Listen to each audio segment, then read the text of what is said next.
Hi, and welcome to Lines to Sleep, where words become your pathway to relaxation and help you drift off into sweet dreams. Don't forget to like and subscribe to the channel. I'd love to know, where are you watching from, and what time is it there? Find your comfort, let go of the day, and let's begin this journey together now. I still remember the first time I stepped foot in Ashen Pines. Even now, I can't tell you precisely what drew me there. A vague assignment from my editor, an unnamed sense of dread that simmered beneath my usual curiosity, or perhaps a smell of a story that felt bigger and darker than anything else I had ever covered. I had no idea then how deep those roots went, but something kept prodding me forward. My name is Emily Harper, and in those days, I was a junior reporter at the Hartford Daily Tribune. I'd been sent to Ashen Pines to look into a spate of tragedies that had the small town in a chokehold of fear, a series of teenage suicides, each more shocking than the last. The journey took me 2 hours by car along meandering country roads. The final stretch was a winding, tree-lined packed on both sides by dark pines that looked centuries old. Their jagged branches seemed to arch overhead like an ominous tunnel, blotting out much of the sky. The morning had been bright and clear, yet as soon as I entered that corridor of pines, my surroundings became unnervingly dim. It was like the sun simply decided not to shine as brightly there. I arrived in town around midday. Ashen Pines wasn't large, maybe a few thousand residents at most. It had a single main street with an old-fashioned diner, a pharmacy, and a cluster of antique shops that spoke of tourism that might have once existed but had long since dried up. The people themselves seemed watchful, faces drawn, like they were all expecting the worst at any moment. I parked outside the local diner. My boss had suggested I start by talking to the local sheriff for the facts, then see if any of the townspeople would go on the record about the suicides. It was a routine approach for any investigative piece, but I had never felt so uneasy about a simple fact. Gathering mission. I stepped inside the diner, the bell tinkling overhead. An older woman with kind eyes, presumably the owner, greeted me but seemed tired. I took a seat at the counter and ordered a coffee, trying to gather the courage to ask her about recent events. There was a tension in the air I couldn't ignore, and though I'd just met this stranger, I suspected she could sense I was here for more than the blue plate special. "Not from around here, are you?" she said, setting the mug in front of me. "Where you headed?" I took a sip of coffee. "I'm actually here, in town," I explained, flashing my press pass. "I'm a reporter. I was hoping to speak with the sheriff about everything that's happened. About the suicides." She frowned, gripping a dish towel. "I'm sorry to hear that. Not that it's your fault, I know. It's just, well, you'll find it's a painful subject for us." She stared out the window as though she could see something in the distance that wasn't visible to me. "I understand," I said softly, not wanting to push. "But if you happen to know anyone willing to talk." She sighed and gave me a small, sad smile. "A lot of folks around here blame the forest, you know. Not that I believe in ghost stories, but there's something about those trees. Don't go wandering in them alone, is all I can say." My skin prickled. "I read a few rumors about a so-called curse. Are you referring to that?" She nodded slowly. "Rumors. My grandmother used to tell me that the pines will whisper to you if you're not careful. My guess is it's just the wind, but with all these tragedies, superstitions are swirling around like crows." I tried to hide the shiver that ran through me. Stories of haunted forests were as old as time, but the way her voice trembled made the legend feel disquietingly real. I thanked her, paid for my coffee, and headed out to see the sheriff. The sheriff's office was a single-story red brick building. Inside, a receptionist with a bored expression pointed me to Sheriff Walton's office. He was a sturdy man in his mid-50s with gray hair and a permanent scowl. "You're from the Hartford paper, I hear," he said. "Just so you know, I don't appreciate vultures circling around my town." I'd met his type before. Protective of his citizens, wary of sensational media. "I'm not here to exploit anything, Sheriff." Just want the facts, maybe help raise awareness. He leaned back, exhaling. All right, Ms. Harper. We've had 4 teenage suicides in the last 6 months. The first was a boy named Stephen Hale, found in his bedroom. He'd hanged himself. No prior signs of depression. 2 weeks later, a girl named Bethany Marsh jumped from a water tower. Left no note. Then Kayla Brown took an overdose of her mother's medication. And the most recent, last month, was Eric Turner, found in the forest at the base of a pine tree with slash marks on his arms. I shuddered, scribbling notes. Any evidence they were connected in some other way? Sheriff Walton shrugged. They all went to the same high school, obviously. But they weren't exactly close friends. In a town this small, everyone knows everyone, but there's nothing that suggests a suicide pact, if that's what you're thinking. We've had mental health professionals come in. We're doing everything we can. I tapped my pen on my notepad. I heard rumors about the forest, that some people believe it's cursed. He snorted. That's just local folklore. The folks around here have always told stories about the pines being haunted or whispered to them. It's the wind, Ms. Harper. People get spooked, and they start attributing tragedies to mythical nonsense. But something in his eyes told me he wasn't entirely convinced by his own words. He had a lingering unease, the kind that creeps in after seeing too much. Could I talk to the families? I asked, hoping to find a personal angle. He winced. They're grieving. I won't stop you, but don't go poking your nose in too deep. These folks have been through enough. Give them some space if they're not willing to talk. I thanked him for his time and left, feeling a tangled mix of dread and determination. On my way out, I noticed a bulletin board with missing, pet flyers, community events, and pinned near the edge, a small notice: candlelight vigil for our lost children. Forest entrance, 8 p.m. The date was tomorrow. It felt like fate was pointing me in that direction. I spent the afternoon driving around, trying to get a sense of the geography. The forest spread for miles, with the outskirts bordering farmland. The deeper interior was dense and labyrinthine. Locals called it Ashen Pines, for its pale tree bark in certain areas, which seemed to have a grayish hue. Legend had it that these trees predated the town by centuries. Around 5 in the evening, I checked into a modest motel by the main road. The lobby smelled like old coffee and mildew, and a single bored clerk handed me a key without much small talk. The room was functional, at best. Peeling wallpaper, a flickering fluorescent light, and an old TV that hissed with static. Yet I didn't mind. All I needed was a base of operations. I opened my laptop, eager to get some preliminary notes typed up. My phone buzzed with a text from my editor. Heard from the sheriff yet? Be careful out there. Rumors are swirling at the office that the place is spooky as hell. Don't get sucked in. I rolled my eyes, but couldn't deny a creeping sense of something intangible pressing at my chest. My curiosity wouldn't let me rest, so I researched local lore. Articles, forum posts, an old blog by a paranormal enthusiast who claimed Ashen Pines was an ancient site of sacrifice. That same person insisted that voices can be heard if you stand in the heart of the forest during a new moon. It sounded like typical ghost hunter fare, but it still raised the hairs on my neck. Later that evening, I found myself driving to the high school. It was a single-story building with large windows. A sign out front read, Ashen Pines High Go Hawks. Students were trickling out from an after-school event. I approached a few, showing them my press pass. Most were hesitant to talk, casting nervous glances at each other, but eventually, a girl named Carrie allowed me to interview her. She was a junior short, with chipped black nail polish, and a beanie pulled over dyed pink hair. I didn't know them that well, she said, arms crossed. But Eric was in my chemistry class. He was always nice. You know, he'd lend people a pencil, smile in the hallway. He didn't seem depressed. Did he ever mention the forest?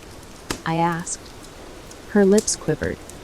A week before it happened, we had to do this extra credit project for biology, collecting leaf samples. He said he went into the forest alone and heard voices. He joked about it, said it was probably the wind. But he wouldn't stop talking about it after that, like it spooked him. That was consistent with the rumor. I pressed on gently. When you say he kept talking about it, what exactly did he say? She swallowed hard. He told me he woke up at night and thought he heard the trees calling him by name. Like they wanted him to come back. It freaked him out, but I don't think he told his parents. That was the last conversation I remember. A chill slid down my spine. It was one thing to read a superstitious blog post. It was entirely different to see this fear in a real teenager's eyes. I thanked her and let her go, reminding her that if she needed to talk to someone, help was available. I felt a pang of guilt for possibly traumatizing these kids, but I also knew I needed the truth. That night at the motel, I couldn't sleep well. Every time I closed my eyes, I pictured tall silhouettes of pines swaying in the dark, each trunk etched with cryptic symbols, calling out my name in a chorus of whispered voices. I woke up in a cold sweat around 2 a.m., heart hammering. Outside my window, the wind rustled, making the branches scrape eerily against the building. For a second, I could have sworn they were actually whispering. The next morning, I headed to the vigil at the forest entrance.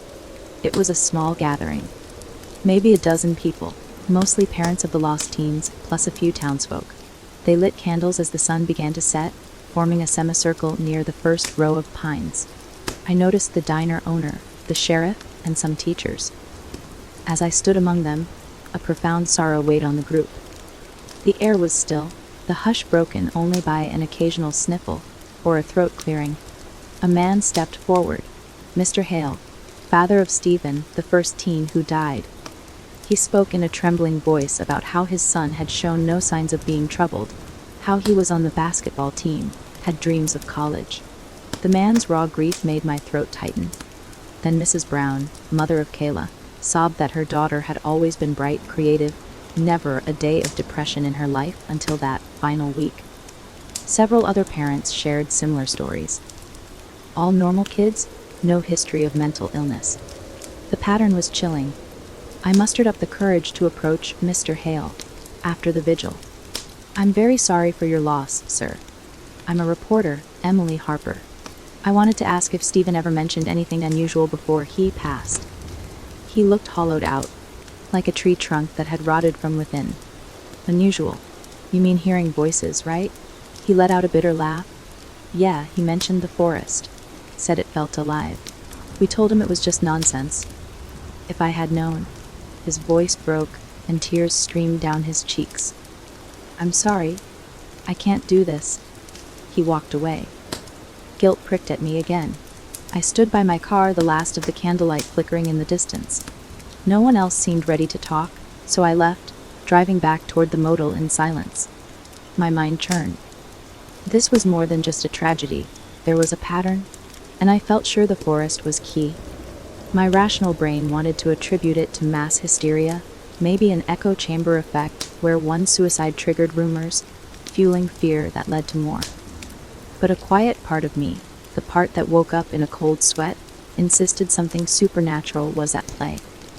As I got ready for bed, I resolved to dig deeper, physically and mentally. I'd go into the forest myself, hopefully in daylight, to see if there was anything tangible. Some sort of toxic plant, an environmental factor, or even a presence that might spook people into believing they were hearing voices. If there was a logical explanation, I would find it. And if there wasn't, well, I'd face that too. I had trouble sleeping again. Shadows from the trees outside kept crawling across my curtains, and the wind sounded ominous against the window. I realized I was holding my breath, listening as if I expected to hear something. A faint hissing or a whisper. "Don't be ridiculous," I scolded myself, forcing my eyes shut. Morning came with a gray overcast sky. I packed a small backpack with water, a flashlight, my notebook, and a voice recorder. Just in case. The sheriff's words came back to me. Don't go wandering in them alone. But that was exactly what I planned to do. Driving out, I parked near the forest entrance. A simple wooden sign read, Ashen Pines Forest, State Land. No gates or warning. It was open, presumably for hikers or campers, though I saw no one else around. The first few steps inside felt surreal. The pines stood tall, their needles carpeting the ground in a soft hush with every footstep I took. Occasionally, I heard a rustling in the distance. Maybe small animals, or birds flitting from branch to branch.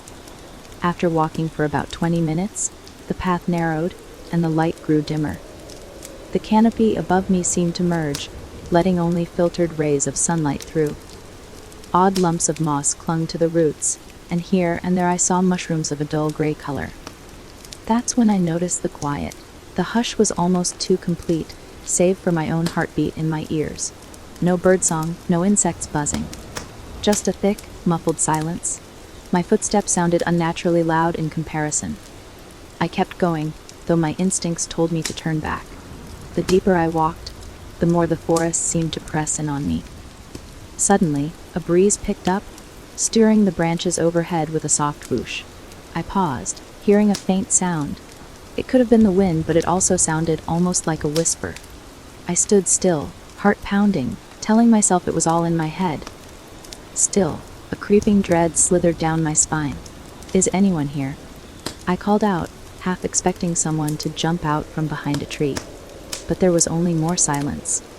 I took a few more steps and found a clearing. In the center lay a small boulder etched with strange markings.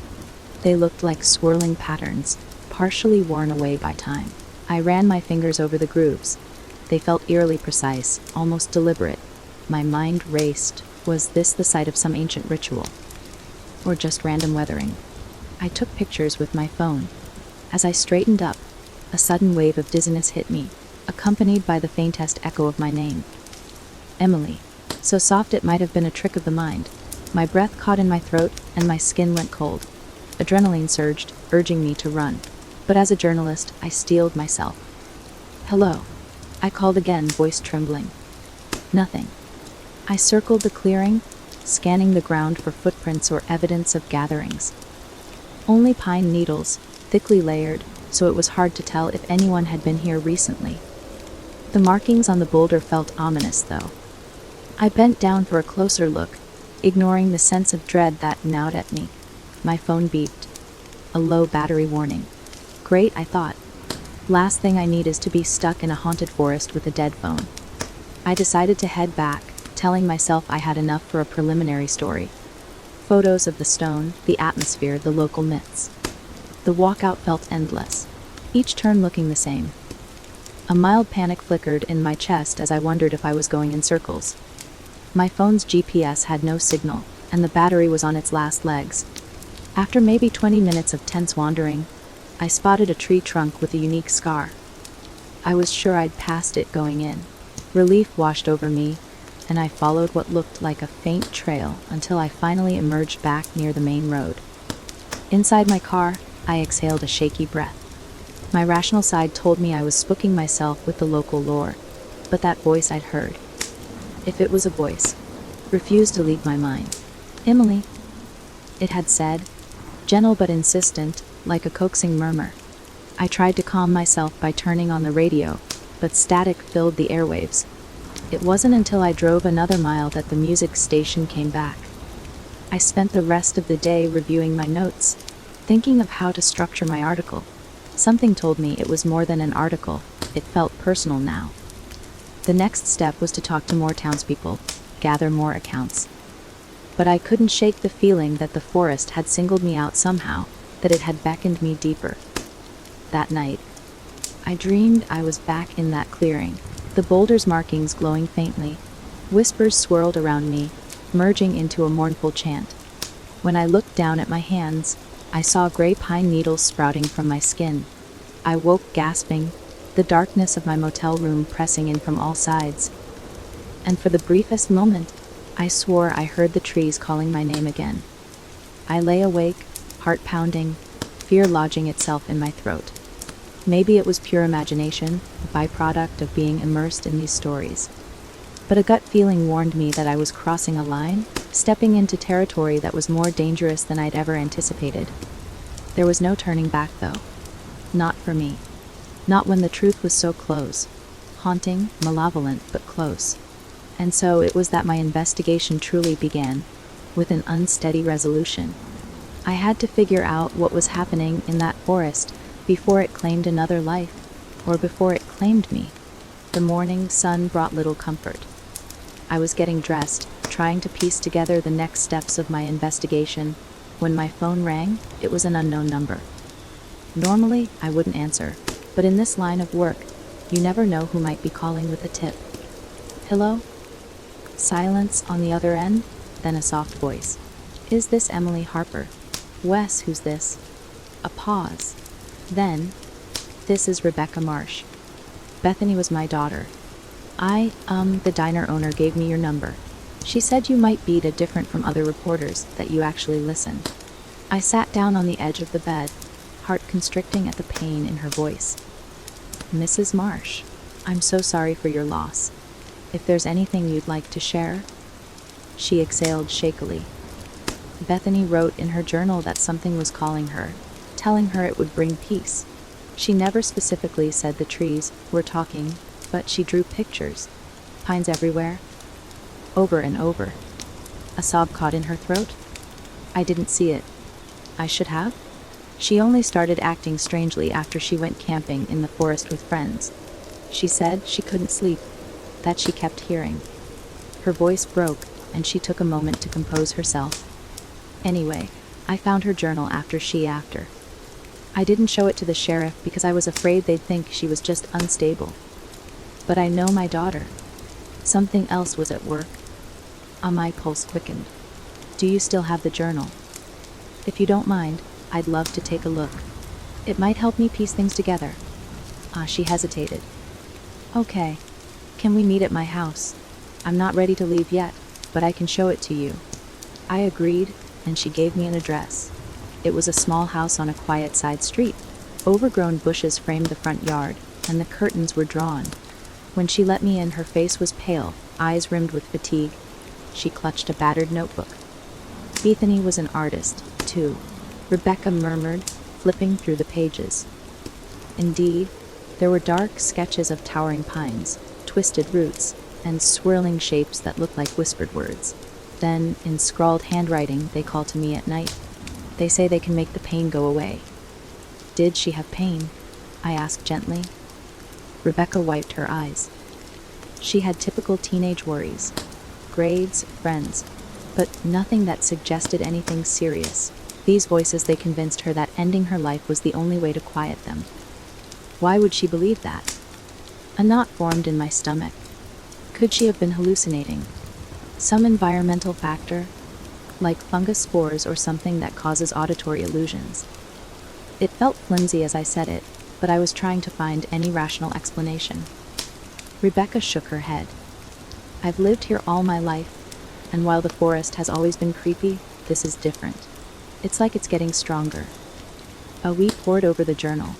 The last few entries were especially chilling. They say it's the only way to join them. If I don't, they'll never stop. And finally, I can't fight it anymore. I felt sick. Thank you for showing me this. I whispered, I'm so sorry. She gave me a tremulous smile. Just promise me you'll do everything you can to stop this. I promised, though I wasn't entirely sure what this even was. After I left her house, I found myself driving aimlessly around town, the heaviness of Bethany's journal pressing on my mind. By early afternoon, I ended up at the local library, a small brick building near a playground. I'd been there once before, just to see if they had any archived newspapers.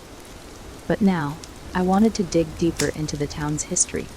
Inside, the librarian, Mrs. Pickett, recognized me. You were in here yesterday, weren't you? She had a grandmotherly warmth. Yes, I said. I'm working on a story. I wondered if you had any records, maybe old local legends about the forest. Her eyes flickered with interest. We have a local history section upstairs. It's small, but it might have what you're looking for. Just be careful with those books, some are quite fragile. I thanked her and climbed the narrow staircase to a dimly lit room lined with shelves of dusty tomes.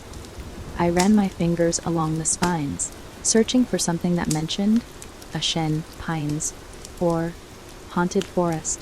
Finally, I found a slender volume titled The Myths of Ashen County. Sitting at a small wooden table, I carefully flipped through the pages. Most of it was typical rural folklore. Sightings of strange creatures, lights at night, a rumored witch who lived in the woods centuries ago.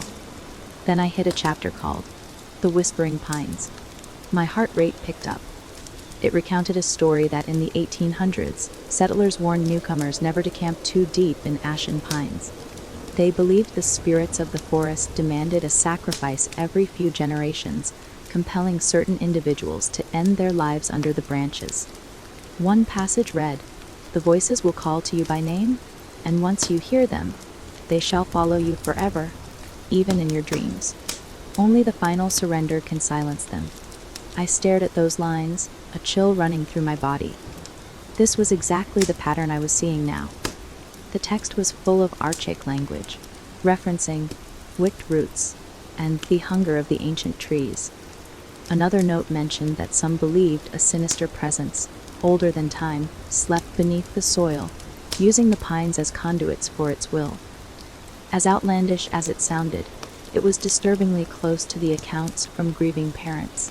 I snapped photos of the pages, though I wasn't sure how to incorporate that into a rational article. Regardless, I needed the information. Lost in thought, I nearly jumped out of my skin when my phone rang, echoing loudly in the silent library. It was my editor again, wanting an update. I whispered that I was still researching and would file a draft soon. I could tell he was growing impatient, but I felt a sense of duty. To the families, to the truth. This was more than just a scoop. Heading downstairs, I thanked Mrs. Pickett. She gave me a knowing look. "Stay safe out there. These old stories can get under your skin." No kidding, I thought as I stepped outside. The day was getting away from me, but I wanted to connect with one more person, Toby Miller, a friend of Eric Turner's who had posted a cryptic online comment about hearing strange noises in the woods. Through the library's public records, I found a phone number for a Miller household. After a few tries, Toby agreed to meet at a local park. We sat on a wooden bench near a rusty swing set. Toby was a tall, lanky teenager with acne scars and a distant look in his eyes. He fidgeted, picking at his nails. "I don't really want to talk about Eric," he mumbled at first. "I understand," I said gently. "But anything you can tell me might help others. People are scared, Toby. They need answers." He sighed heavily. "Eric dragged me to the forest a couple times. I never really liked it, but he was obsessed with exploring. That last time we went, he started freaking out, said he heard people calling his name. I didn't hear anything, so I thought he was messing with me. You know. But he got real pale, started yelling for them to leave him alone. I told him we should go, but he just stood there, staring at this big pine tree. He paused, eyes flicking around like he expected the forest to appear out of nowhere. Finally, we left, but after that, he barely spoke to me. A week later, the despair in Toby's voice was palpable. I placed a hand on his shoulder. "I'm sorry. Did he say anything else to you about the voices?" Toby shook his head. "Just that they wanted him. Like they were calling him home. It's messed up. I keep thinking maybe if I'd believed him, or if I'd told somebody." He didn't finish the sentence. We sat in heavy silence for a moment. "Look," I said, "it's not your fault. These suicides are not your fault or your responsibility alone, but if there's something in that forest," he nodded, "stay away from it. That's my advice." I left Toby feeling both sympathy and an increased dread. The pattern was too obvious to dismiss now. Each victim heard calls from the forest, telling them to end their lives. At first, it sounded like a metaphor for mental illness, but the repeated mention of actual whispers made it feel like something else was at play, something that the rational part of my mind rebelled against. Early evening found me driving back to the motel once more, but I took a detour by a row of pine trees at the edge of town, wanting to observe them in the dying light. The wind hissed through the needles, and my heart pounded at the sound. It seemed to form half words that never quite became real. I shook my head, trying to dispel the fear. That's when I noticed a small shape hidden among the brush, a handmade cross, tied with a ribbon. likely a memorial for one of the victims. As I walked closer, the wind suddenly died, leaving the air preternaturally still. The back of my neck prickled. Then, a whisper Emily soft, drawn out, like a hushed invitation. My stomach twisted, and I whirled around expecting to see someone. There was no one there, just the silent pines. My heart hammered so hard I thought I might faint. It was the first time I'd heard the voice outside of my nightmares. Suddenly, I felt overwhelmed with an urge to flee. I practically ran back to my car, breathing raggedly. I locked the doors and stared at the trees, expecting them to move or do something impossible.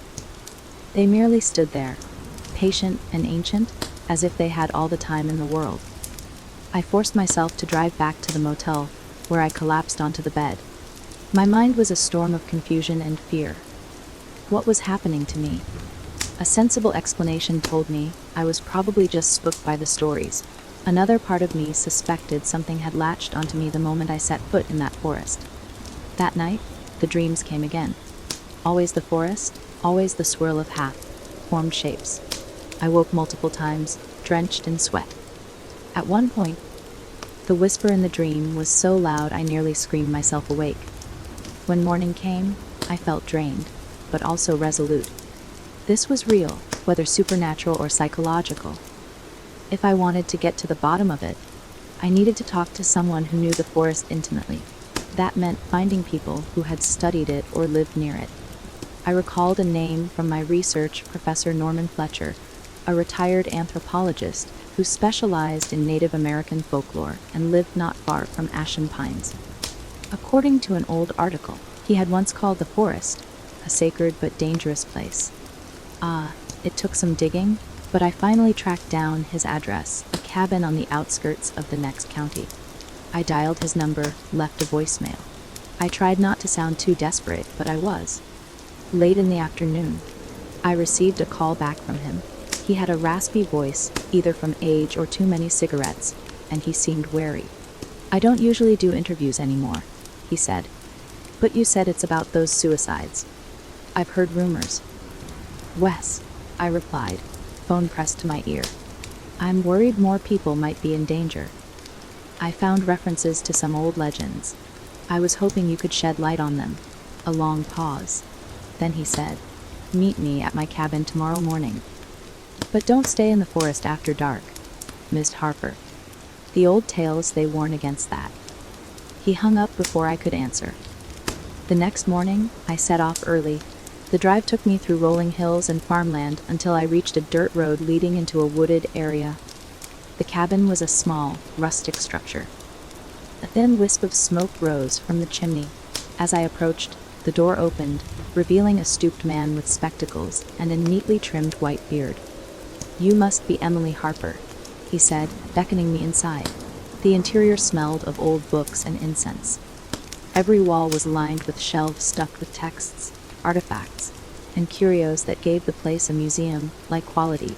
He poured 2 cups of tea and motioned for me to sit at a worn wooden table. "So," he began, "you want to talk about Ashen Pines?" He said it like a statement, not a question. "Yes, sir. I've been investigating these suicides. There's a common thread: the victims all reported hearing voices in the forest. I read about old legends that mention whispers, sacrifices. Do you think there's any truth to them?" He sighed heavily, swirling his tea. "I can't say for sure, but I can tell you what I've learned. There were once native tribes in that region who held the land as taboo. They believed a spirit resided deep within the pines. Some claimed it was the spirit of the forest itself. Others said it was something older and darker that took the form of trees to deceive people." I leaned forward, notebook ready. What would it want? He shrugged. "Life, energy, fear. Who can say what such an entity wants? The tribal stories say that those who wander too deep sometimes hear it calling in their own tongue, sometimes by name.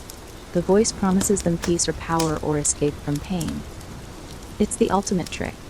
They succumb, and the forest gains another lost soul." A shiver crept up my spine. "Is there any way to stop it?" He took a moment. "The old stories mention rituals, warding signs carved into trees, but that knowledge is probably lost." Modern folks don't believe in it, so it's faded from memory. If the presence is growing stronger, maybe it's because fewer people know how to keep it at bay. Or maybe the forest's appetite has grown. His words sounded dramatic, but given everything I had experienced, it was not so easy to dismiss. If I wanted to confront it, do you have any idea how I could protect myself? He hesitated, then stood and rummaged through a trunk in the corner. He withdrew an old leather pouch. Inside was a small carved talisman of some kind of stone. I got this from a collector decades ago. Supposedly, it's from that region. The symbols are meant to ward off evil spirits. I can't guarantee it works, but if you're set on stepping into the forest's den, you might want it. I accepted the talisman gingerly. Even if it was a placebo, I felt a tiny spark of hope. Thank you. Before I left, he offered one final piece of advice. If the forest is indeed calling you, be very cautious. Don't let it isolate you. That's how it gains power. By preying on those who feel alone. Back in my car, the talisman resting on the passenger seat, I felt torn. Rationally. It was insane to think a patch of woods could harbor a malevolent, sentient presence. But everything I discovered, every conversation, pointed to the same dreadful conclusion. The forest was more than just trees and wind. Something was there, and it was calling people to die. I realized I needed more evidence, or at least a clearer sense of the phenomenon. My plan was to go back into the forest, but this time, I'd bring equipment, a voice recorder, maybe even see if I could get some scientific sensors to measure electromagnetic fields, or something that ghost hunters typically use. It felt like stepping into a horror movie, but I had to do it for the sake of my story, and for the sake of my own peace of mind. Over the next day, I gathered what I could in town: a digital recorder, extra batteries, a small camera with night vision capability. I felt ridiculous, like some weekend paranormal investigator, but if it helped me document anything strange, I was willing to try. Meanwhile, I visited the families of the other victims, gleaning additional clues. All of them described a behavioral shift after the teens visited the forest. The whispers started slow, then escalated until they couldn't bear it anymore. As I prepared for what might be my final deep foray into Ashen Pines, the whispering at night grew worse. My dreams became twisted labyrinths of gnarled roots, beckoning me into the earth. I knew I was taking a risk. If this phenomenon had a tangible psychological effect, I might be vulnerable too. Yet I felt compelled to continue. How many times had I told myself I was just a journalist chasing a story? But it was more than that now. Each parent's grief, each friend's regret. These were tragedies that deserved an answer, or at least a warning to others. If the forest was truly a predator, I wanted to be the one to drag it into the light. The next morning, bright and early, I drove to the forest's entrance. In my trunk were my supplies, plus a first aid kit and a couple of protein bars. I carried the talisman from Professor Fletcher around my neck, feeling silly but also oddly reassured. No one else was around as I began my trek into the pines. After maybe half an hour, the path opened into the same clearing I'd found before. The boulder with the mysterious markings. I pulled out my camera, filming as I walked. The air felt thick, like it was pressing against my skin. I spoke softly into the recorder. I'm standing in the clearing again. The stone is still here with the same carvings. The forest is unusually quiet. Then, a faint rustle behind me. I whipped around, camera raised. Nothing but tree trunks, but I felt watched. My pulse hammered. Is someone there? I called, half hoping for a rational explanation. Maybe an animal or a hiker, but no one emerged. I advanced deeper, filming the trees, recording the hush. That's when I heard it again, a whisper, so faint I almost thought I imagined it. Emily, my name, drawn out like a sigh. My skin crawled. I forced myself to speak into the recorder. I'm hearing what sounds like whispering. It could be the wind, but it seems to be forming words, my name. Suddenly, the wind picked up, rustling the canopy overhead. Needles fell around me like confetti. My heart drummed in my ears, and I realized tears of terror were sliding down my cheeks. The sense of presence was overwhelming, as if an unseen entity stood right behind me, breathing on my neck. I clutched the talisman with one hand, camera with the other, and pushed forward. My rational mind shouted at me to turn back, but the same morbid curiosity that had driven me here compelled me onward. If I could just capture one piece of hard evidence, an unmistakable voice on the recorder, an image on the camera, maybe I could prove the forest's influence. Or at least show the locals they weren't crazy. The deeper I went, the more I felt like I was walking into a dream. The light dimmed, the air grew colder. I found another strange formation of stones. 3 smaller rocks arranged in a triangle around a blackened patch of earth. Could it be an old fire pit? Or something else? My hands were shaking as I panned the camera around. Then came a soft chorus of whispers, barely audible at first. They overlapped in an eerie harmony, almost like chanting. I couldn't make out distinct words beyond a few that sounded like "join us," "come home," and occasionally my name. My knees threatened to give out. I pressed my free hand over my ears, as if that could block it out. "This can't be real," I muttered, but the voices didn't stop. This was what the teens must have heard, what had driven them to desperation. The never-ending hush of 1,000 trees, offering twisted promises of peace. Suddenly, a wave of hopelessness crashed over me. I thought of all my past regrets, my failures, the times I'd felt alone. The forest seemed to tug at those memories, amplifying them, making me feel worthless. I had to fight it, but it was so hard. The voices were relentless, painting a picture of an end to all suffering if I just let go, if I gave in. In a surge of panic, I remembered the advice: don't let it isolate you. My phone had no signal, but I fumbled it out of my pocket anyway, turning on the flashlight for some sense of security. The camera was still recording, pointed haphazardly. "I'm not alone," I whispered, gripping the talisman. "I'm not alone. The people in town, they're counting on me. The families, they need me to stop this." The chanting rose, swirling around me. Then, a sharp crack rang out, a branch snapping behind me. That broke the spell enough for me to bolt. I ran without grace, tripping over roots and scraping my palms. Branches tore at my jacket, my cheeks. All the while, the whispers followed. My lungs burned as I fought to put distance between myself and that unholy presence. After a few minutes of desperate running, the density of the trees decreased. Then I burst out of the woods, stumbling onto the roadside. I collapsed to my knees, gasping for breath. The camera clattered beside me, the recorder still rolling. I pressed my forehead against the dirt, sobbing in relief. Finally, I forced myself to sit up and click off the recording. My heart still pounded, fear throbbing in every cell of my body. But I was alive. And, unbelievably, I might have captured audio of those whispers. If it wasn't just in my head, then it would be on the recorder. I crawled to my car, not trusting my shaky legs to hold me yet. Safely inside with the doors locked, I let out a ragged exhale. My arms trembled so much I could barely keep the key steady in the ignition. I glanced at my phone. Still no signal. I had to drive away from here. Starting the engine, I sped back toward the motel, mind racing. If I truly had evidence, I could show the sheriff, show the townspeople. But would it even matter? Would they dare enter that forest to do something about it? And what could they do if this presence was real? I thought about the suicides, about the slow mental anguish each teen must have gone through. Even in my short time in the forest, I had felt that creeping despair, as if the forest had reached inside me to twist my darkest emotions. It was terrifyingly effective. If I stayed in that environment too long, would I become its next victim? I wasn't sure how, but I knew I had to fight back.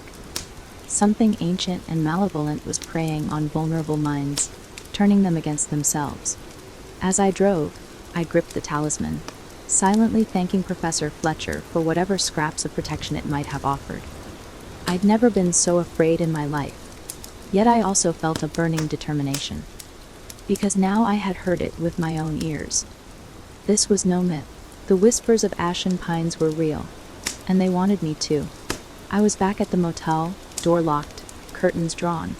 My hands were still trembling as I inserted the recorder's SD card into my laptop, eager and afraid to hear what I'd captured. Part of me thought maybe I imagined it all. Maybe it wouldn't be on the recording. The file loaded, and I hit play. At first, just the crunch of my footsteps, my ragged breathing. Then my voice, narrating. I'm standing in the clearing again. The forest's hush in the background. I skipped ahead a bit, searching for the moment the whispers began. Suddenly, there was a faint static on the recording, followed by something that sounded like a soft moan or sigh. My heart hammered. Cranking the volume, I heard a whisper, impossible to make out as words, but definitely there. It wavered in and out, fading like wind through branches. Could it be actual wind? Possibly, but it had an unmistakable cadence. Then, at one point, it grew slightly louder, forming a shape of sound that could be a name. Emily. I nearly dropped my laptop. Adrenaline surged through me. This was something.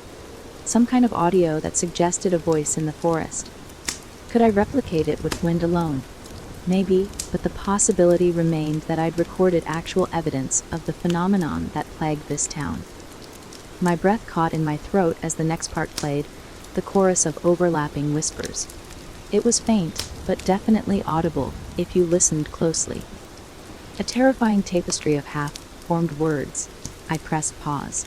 This was enough to prove that I wasn't crazy, or at least, not entirely. Anyone else listening might dismiss it as wind or audio interference, but I knew what I'd felt in those woods. The next step was to show someone else. But who? The sheriff. The families. Before I could decide, my phone buzzed. A text from Toby. Need to talk. Something weird happened at school. Can you come? A jolt of worry shot through me. I replied yes. Are you okay? His answer came quickly. Not sure. Meet me behind the gym. I grabbed my bag, still feeling shaky. I wasn't sure how much more weirdness I could handle, but Toby sounded scared. As I drove to the high school, I noticed the sky was darker than usual for late afternoon. Heavy clouds loomed overhead, threatening rain. Or maybe it was the strange gloom that seemed to perpetually linger around Ashen Pines these days. The school parking lot was mostly empty. Classes had ended hours ago, but some students might still be around for practice or clubs. I walked around the back of the gym, spotting Toby leaning against the brick wall, arms folded tightly. He looked up with eyes that were bloodshot, like he'd been crying or losing sleep. "Thanks for coming," he said, voice trembling. I didn't know who else to call. "What's going on?" I asked, gently placing a hand on his shoulder. He swallowed. "Some kids are hearing things, Emily. Like Eric did. There's this girl Morgan. She said the forest is calling her too. She asked if I heard it. I told her to stay the hell away, but she's not listening. She thinks if she goes, she can talk to her dead mom or something. I'm freaked out. I don't want another friend to die." My stomach lurched. "Where is she now?" He shook his head. "I don't know. She took off after last period. Some people said she was heading to the forest. I tried texting her. No response. I'm worried she might." He couldn't finish. Without thinking, I dialed Morgan's number. It rang and rang, then went to voicemail. I cursed under my breath. Was she already in those cursed pines, lured by the promise of something that wasn't real? But to her, it might feel real enough. "I can't let another person walk into that forest alone," I said, dread coiling in my gut. "We need to call the sheriff." Toby's eyes widened. "He won't believe us until it's too late." I grimaced. Sheriff Walton was skeptical about the supernatural angle, but maybe if we framed it as a missing person scenario. I called the station. The dispatcher seemed bored until I mentioned a possibly suicidal teen heading into the forest. Then she told me she'd inform the sheriff immediately, and he'd meet us there. We drove in separate cars toward the forest's entrance. The sky threatened rain, and by the time we arrived, a fine drizzle had started, making the pines glisten darkly. Sheriff Walton's cruiser pulled up behind us, lights off. He got out, shotgun in hand, looking grim. "You're sure she came this way?" he asked, scanning the tree line. Toby nodded vigorously. "She was talking about it all day, how she needed to go back. She said she heard her mom in her dreams." The sheriff muttered a curse under his breath. All right, let's split up. But keep your phones on. If we find her, we'll call out. The three of us headed in, the forest swallowing us with its usual hush. The drizzle seeped through the canopy, dampening the pine needles underfoot. I was hyper-alert, every nerve on edge.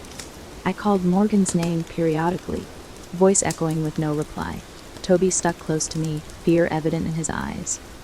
About 15 minutes in, the sheriff signaled us to stop. We heard soft sobbing. A moan. We hurried toward the sound, and there she was. Morgan, a petite girl with braided hair, crouched near a twisted pine trunk. Her shoulders shook, and her eyes stared blankly ahead. Morgan, Toby cried, rushing to her. She glanced up, expression distant, as if she barely recognized us. I can hear her, she whispered hoarsely, tears streaking her cheeks. My mom, she's calling my name. My heart broke for her. I knelt beside her, placing a hand on her arm. Morgan, listen to me. This forest is dangerous. Whatever you're hearing, it's not your mother. As she sobbed, shaking her head. I know how it sounds, but it feels so real. She's telling me she's sorry she left. She's telling me it's better on the other side. I just have to come to her. I looked at Toby, who was near tears himself. The sheriff kept watch, scanning the surrounding trees with a wary expression. For all his skepticism, he looked spooked. Morgan, I said, keeping my voice steady, there's something in this forest that preys on grief. I've seen it. It pretends to be the people you miss, but it's lying. If you follow it, you'll never come back. She squeezed her eyes shut, fresh tears falling. I just miss her so much. Toby put his arm around her. We know, Morgan. We get it. But please, you can't stay here. A low whisper of wind made the branches sway, and for a moment, I thought I heard that chanting again. Morgan clutched her head, as if trying to block out the noise. She's calling me, she whimpered. I can't think. I had to break this hold somehow. I recalled the talisman around my neck. Gingerly, I removed it and placed it in Morgan's hands. She looked confused, but I closed her fingers around it. Focus on this, I said. Think of the love you have for your mother, but also the love you have for life, for those who are still here with you. Don't let this place trick you. She clutched the talisman, trembling. The sheriff helped her to her feet. For a second, I thought she might collapse, but Toby steadied her. I tried not to look into the darkened depths of the forest, afraid of what might be watching. Let's get out of here, the sheriff muttered. We agreed, moving as a group toward the entrance. Morgan sobbed softly, occasionally glancing over her shoulder, but with each step away, her breathing steadied. By the time we reached the road, she looked exhausted and terrified, but at least she was conscious of her surroundings. We bundled her into the sheriff's cruiser. Toby hovered, anxious. She'll be okay, right? The sheriff sighed. I'll take her to the station. We'll call her folks. Get her to the hospital if needed. He eyed me. I don't know what's going on here, Miss Harper, but I'm starting to see there's something real. Even if it's a mass hysteria, it's potent. Ah. I nodded, relief mixing with a sense of impending doom. We had saved Morgan, but it felt like a temporary victory. The forest was still there, whispering. After they left, I gave Toby a ride back to the school. We didn't talk much, both shaken by what had just happened. As he got out, he turned to me. Thank you, he said quietly. If you hadn't come, I don't know what would have happened. I forced a smile. Just be careful, Toby, and if you ever feel it calling you, talk to someone immediately. He nodded, eyes full of fear, and shut the door. I drove back to the motel under a sky that felt too dark, even though it was only early evening. The soft drizzle continued, and my wipers squeaked in a rhythmic pattern. My thoughts drifted to Morgan's expression when she said she could hear her mother. That was the forest's power. It knew your deepest grief, your most vulnerable longing, and used it against you. Inside my room, I slumped onto the bed, emotionally drained. My phone buzzed with a text from my editor, but I ignored it for now. I needed time to process. The sheriff was slowly coming around to the idea that something unnatural was happening. If I showed him my audio evidence, maybe he'd truly believe. But how do you fight a forest? Burn it down. That was obviously illegal and dangerous. Or set up 24/7 guards to prevent people from entering. Also not feasible. Eventually, I played back the day's events in my head, focusing on the moment Morgan held the talisman. Her eyes cleared a bit, like it gave her a moment of clarity. I wondered if that was real or if it was just the symbolism. Still, it gave me a seed of an idea. Professor Fletcher had mentioned warding signs. Maybe I could find a way to replicate them around the forest's perimeter, a barrier of sorts. It sounded fantastical, but I was grasping at any possibility now. That night, the whispering in my dream was stronger.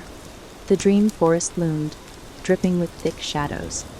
A presence lingered behind every trunk, intangible but oppressive. I heard voices that shifted from my own father's voice, that he'd died years ago, to the voices of the teenage victims I'd never actually met. "Emily, join us, there's no more pain," I jerked awake. Drenched in sweat, my heart pounding so loud it hurt my ears. For a terrifying second, I heard the whisper continue in the real world, a faint echo in the corners of the motel room. Then it was gone, leaving only the hum of the air conditioner and my ragged breathing. I buried my face in my hands, wondering how long before this forest overcame me, too. In the morning, after a brief shower that did little to wash away the dread, I called Professor Fletcher again. I told him about Morgan, and about how the talisman seemed to provide a brief respite. Are there more of these? Could we create a circle of protection around the forest or something? I asked, desperation leaking into my voice. He was quiet for a moment. I don't know, Emily. The old ways are mostly lost, but I do have some texts that describe protective markings. If you're truly determined, I could try to translate them. But it's ancient, and there's no guarantee it'll work in a literal sense. I'll take anything I can get, I said. Let me know what you need from me. He asked me to swing by his cabin later that afternoon. I agreed, feeling a glimmer of hope, albeit faint. If there was even a 1% chance these rituals or markings could weaken the forest hold, I had to try. Before I left, I made a detour to the sheriff's office. He let me into his office, eyes tired, mind likely racing from the near tragedy with Morgan. Without a word, I set up my laptop and played the audio from the forest. At first, he listened skeptically, arms crossed. But then he heard the faint whisper that nearly formed my name, and his expression darkened. He leaned forward, elbows on his desk. I don't know if that's just the wind or something else, Ms. Harper. But if it's real, it's terrifying. I'm not sure how to handle this. I told him about Professor Fletcher and the possible warding rituals. He rubbed his temples. This sounds like something out of a ghost story, but I've got no better ideas. If we can do something to keep people safe, I'll help. But how do I explain this to the mayor or the state authorities? I shrugged helplessly. Tell them it's a preventative measure. If we label it as a mental health concern or hazard, maybe we can keep folks out. Post signs, a fence, I don't know. But we can't just let more kids wander in there. He agreed to think it over. I left for Fletcher's cabin, mind racing. The forest's power was growing, or at least it felt that way. After all, Morgan had nearly become another victim overnight. How many more could it lure with the promise of something they yearned for? At Fletcher's, he greeted me at the door with a thick notebook in hand. "You're serious about trying this?" he asked gravely. I nodded. I don't see any other choice. We spent hours translating old texts, some of which were incomplete. They mentioned circles of stones, carved sigils, offerings of certain herbs or items to appease the spirit of the wood. One passage described a ring of salt and iron that could repel malevolent forces, but that felt like mixing different cultural traditions. Still, we compiled what we could, piecing together something resembling a protective ritual. Fletcher was honest about his uncertainty. I can't promise this will work. It's a mishmash of folklore, and we're missing pieces. Even if it just helps psychologically. I said, Maybe it'll be enough to keep people safe. Make them think twice before stepping inside. He nodded, brushing a hand over the text. The key might be belief. Sometimes, the power of a ritual is in the conviction behind it. If you approach the forest with fear and doubt, maybe it feeds off that. If you stand firm, he trailed off, shrugging. It's worth a try. We planned to gather a small group, maybe the sheriff, a couple of the braver townsfolk, Toby, or parents who lost children, to help place signs or wards around the forest entrances. The idea was to create a boundary. Even if it didn't hold a true mystical force, the psychological impact might keep people from wandering in. As I left, Fletcher gave me another carved talisman, similar to the one I'd lent Morgan, along with a small pouch of herbs. For the offering, he said simply. Scatter it around the perimeter. I stared at the items in my hand, feeling like I'd stepped into another era. But then I remembered the weight of the forest's whispers, the heartbreak of the families. Logic or not, I had to try. That night, I prepared a rough plan. We'd gather at dawn. Less chance of the forest's presence being overwhelming, or so I hoped. The sheriff agreed to come, although he insisted on bringing firearms, just in case. Toby said he'd help, even though he was terrified. I reached out to Rebecca Marsh. She wanted to be there, to do something tangible in memory of her daughter. I barely slept. My dreams were again haunted by the forest, but this time I saw glimmers of light. Candles, or maybe the faint glow of the talismans. I heard chanting, but it wasn't menacing. Instead, it was a lullaby of sorts, a protective melody that drowned out the harsh whispers. When I awoke, I had tears on my cheeks, but I also felt a shred of hope. At first light, I packed my car with the supplies: salt, chalk, Fletcher's pouches of herbs, a few printed copies of the sigils we wanted to mark on signposts. I drove to the designated spot, a wide clearing near the main trailhead. The sheriff was already there, pacing. Toby arrived with red, rimmed eyes, and Rebecca Marsh pulled up, expression pale but resolute. Over the next half hour, a few other townspeople trickled in. They looked apprehensive, clutching jackets in the cold morning air. All right, I said, trying to project confidence. We're going to walk along the perimeter of the forest. Every so often, we'll mark a tree or signpost with these symbols. I held up a laminated sheet.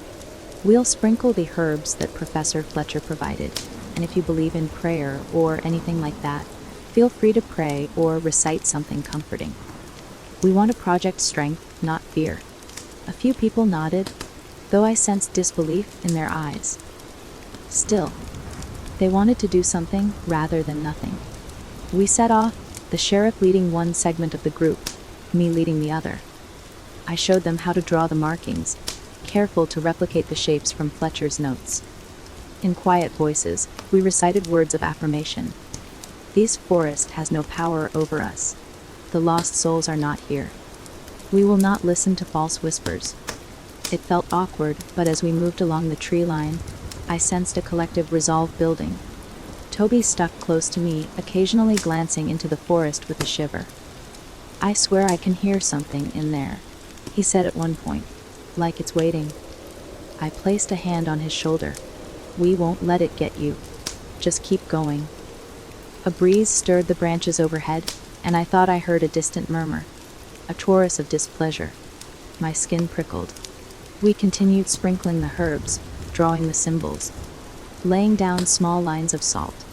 I had no idea if this patchwork approach would hold any true power, but physically doing something felt oddly empowering.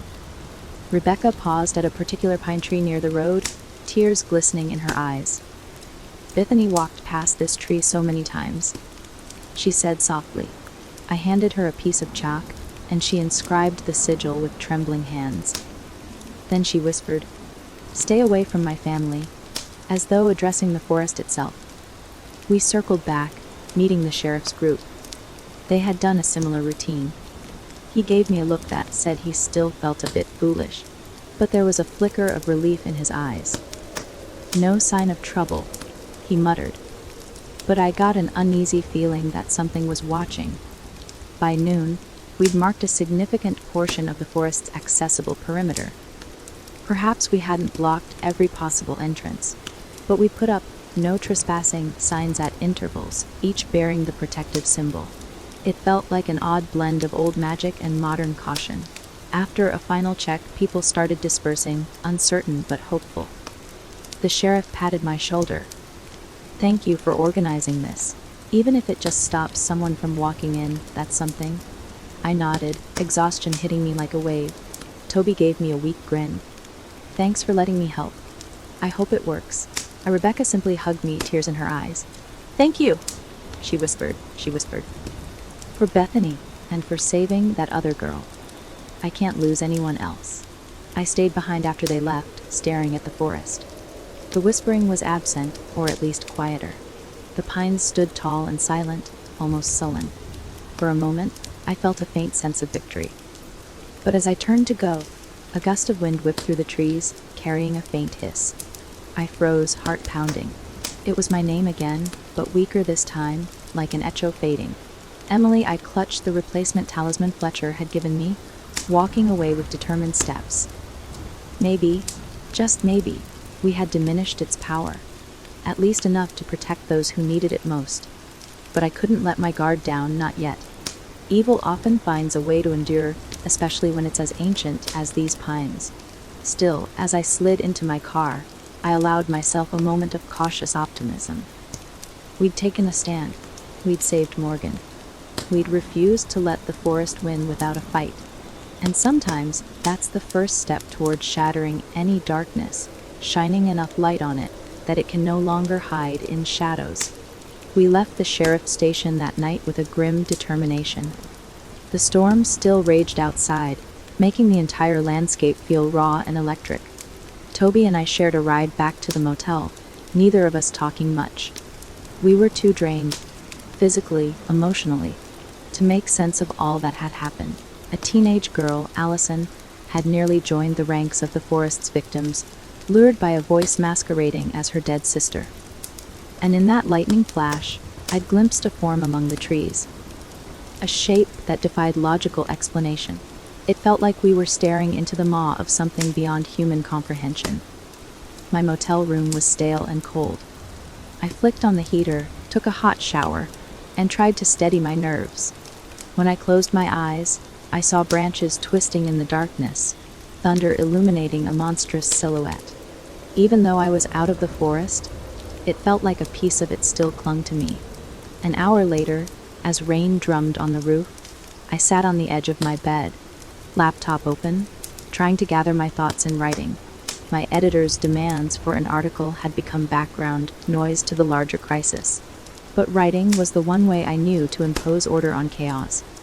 I started typing a personal log, less of a formal article and more of a running narrative of what I'd witnessed: the suicides, the whispers, the warding attempts. My fingers flew over the keys, describing the terror of that night rescue. The clock inched toward midnight, then 1 in the morning, and I barely noticed. By the time I closed the laptop, nearly 2 hours had passed, and my eyes burned with exhaustion. Sleep claimed me in a blur. At first, it was dreamless, just black oblivion. But soon the forest intruded as it always did. I found myself in a familiar clearing, the boulder with strange carvings. This time, the carvings glowed with an eerie greenish light, casting flickering shadows across my skin. I heard laughter echo through the pines, though I saw no one. Then the laughter turned into sobbing, and the sobbing turned into whispers. "Emily." The voice was soft and seductive, calling me deeper into the trees. I backed away, but the forest floor collapsed beneath my feet, plunging me into a cavernous root system teeming with squirming shapes. A single pale face emerged from the roots, a teenage boy, maybe Stephen Hale, his eyes pleading. Behind him, Kayla and Bethany and Eric, arms outstretched, beckoning. My heart pounded as I tried to scream, but no sound came out. I woke with a jerk, tangled in sheets. My breath came in ragged gasps, sweat slick on my skin. The motel's heater rattled, pushing stale air around the room. I realized it was morning, or close to it. The faint glow of dawn pressed against the thin curtains. No rest for the weary, I thought, rubbing my eyes. Today was the day we'd gather with Professor Fletcher, the sheriff, and whoever else dared to face the forest. We'd attempt some kind of direct confrontation, a ritual, or exorcism. Call it what you would. My rational mind balked at the idea of staging a ritual. But I had no better plan, and neither did anyone else. I got dressed, steeling myself for what lay ahead. My reflection in the bathroom mirror startled me. Pale skin, dark circles under my eyes, a haunted look that I hardly recognized. "Come on, Emily," I whispered. "Keep it together." By 8:30, I was on the road. The storm had passed, leaving the sky a washed-out gray. Branches littered the streets, and puddles formed in dips along the roadside. Near the forest's edge, some of our posted signs had blown down, the protective symbols washed away by the torrent of rain. It was a disheartening sight. I arrived at the diner, where a makeshift meeting was set. Inside, the sheriff, Toby, and Professor Fletcher sat in a corner booth. Rebecca Marsh was there too, along with Allison's father, Mr. Lee. A handful of other townspeople milled about, sipping coffee, eyes wary. The mood was somber. "Morning?" Fletcher said softly as I slid into a seat. The sheriff nodded. "We were just discussing how we'll approach this." Toby's hands shook around his coffee mug. "I can't believe we're doing something like this, like an actual confrontation with whatever it is." Professor Fletcher placed a hand on Toby's shoulder. "I understand it's terrifying, but after last night, we don't really have a choice." He glanced at me, then the sheriff. "I've gathered some texts that reference banishment rites used by indigenous tribes in various regions. None is an exact match for Ashen Pines, but we might piece together something workable." He pulled out a worn leather journal, flipping it open to reveal hand-sketched sigils and passages in a mix of languages. My stomach fluttered with both hope and dread. "Will it work?" I asked. He pursed his lips. "That depends on what we're dealing with. If it's truly a spirit, some entity that manipulates the living, then certain universal principles might apply. Symbols of protection, an offering that acknowledges it but denies it further sacrifice, and a forceful command for it to release its hold." The sheriff frowned. "I'm not exactly a spiritual man, but I've seen enough now to believe something unnatural is going on. If we do this, how do we keep everyone safe?" Fletcher sighed.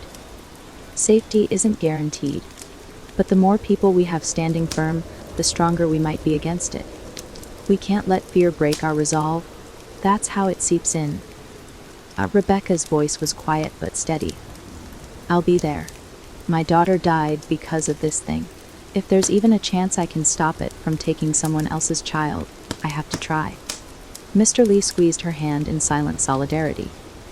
His daughter was the one we'd almost lost the other night, so I understood his urgency. We mapped out a plan: gather at the clearing with the carved boulder, seemingly a central point in these hauntings. Arrange a circle of stones or anything that might serve as anchors for the protective sigils. Burn certain herbs that Fletcher believed would ward off malevolent forces, a combination of sage and a local plant rumored to have significance. Then recite a banishment incantation in unison, commanding the entity to depart. It sounded straight out of a horror movie. Yet none of us mocked it, because we were living one. The sheriff cleared his throat. "I'll bring some deputies for crowd control and to keep watch. I know it sounds silly, but I'm not letting people wander off alone in there." We all agreed no one roams by themselves. We'd stick together. Toby inhaled sharply. "Count me in." I turned to him, surprised. "Are you sure? You've been through enough." He set his jaw.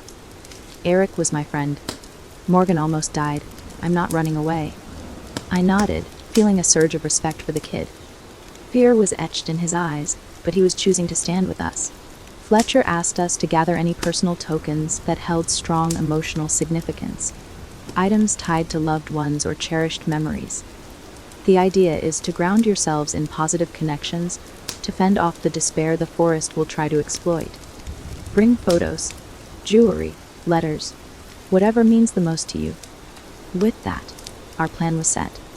We'd meet at 2 p.m. at the forest entrance, giving us enough daylight to carry out the ritual and, we hoped, get out before nightfall. Everyone dispersed from the diner, a tense resolve hanging in the air. I followed Fletcher back to his cabin so he could give me extra supplies, pouches of the protective herbs, small carved stones with symbols he'd painstakingly etched. On the drive, I kept glancing at the passing trees along the roadside, half expecting them to lunge toward me.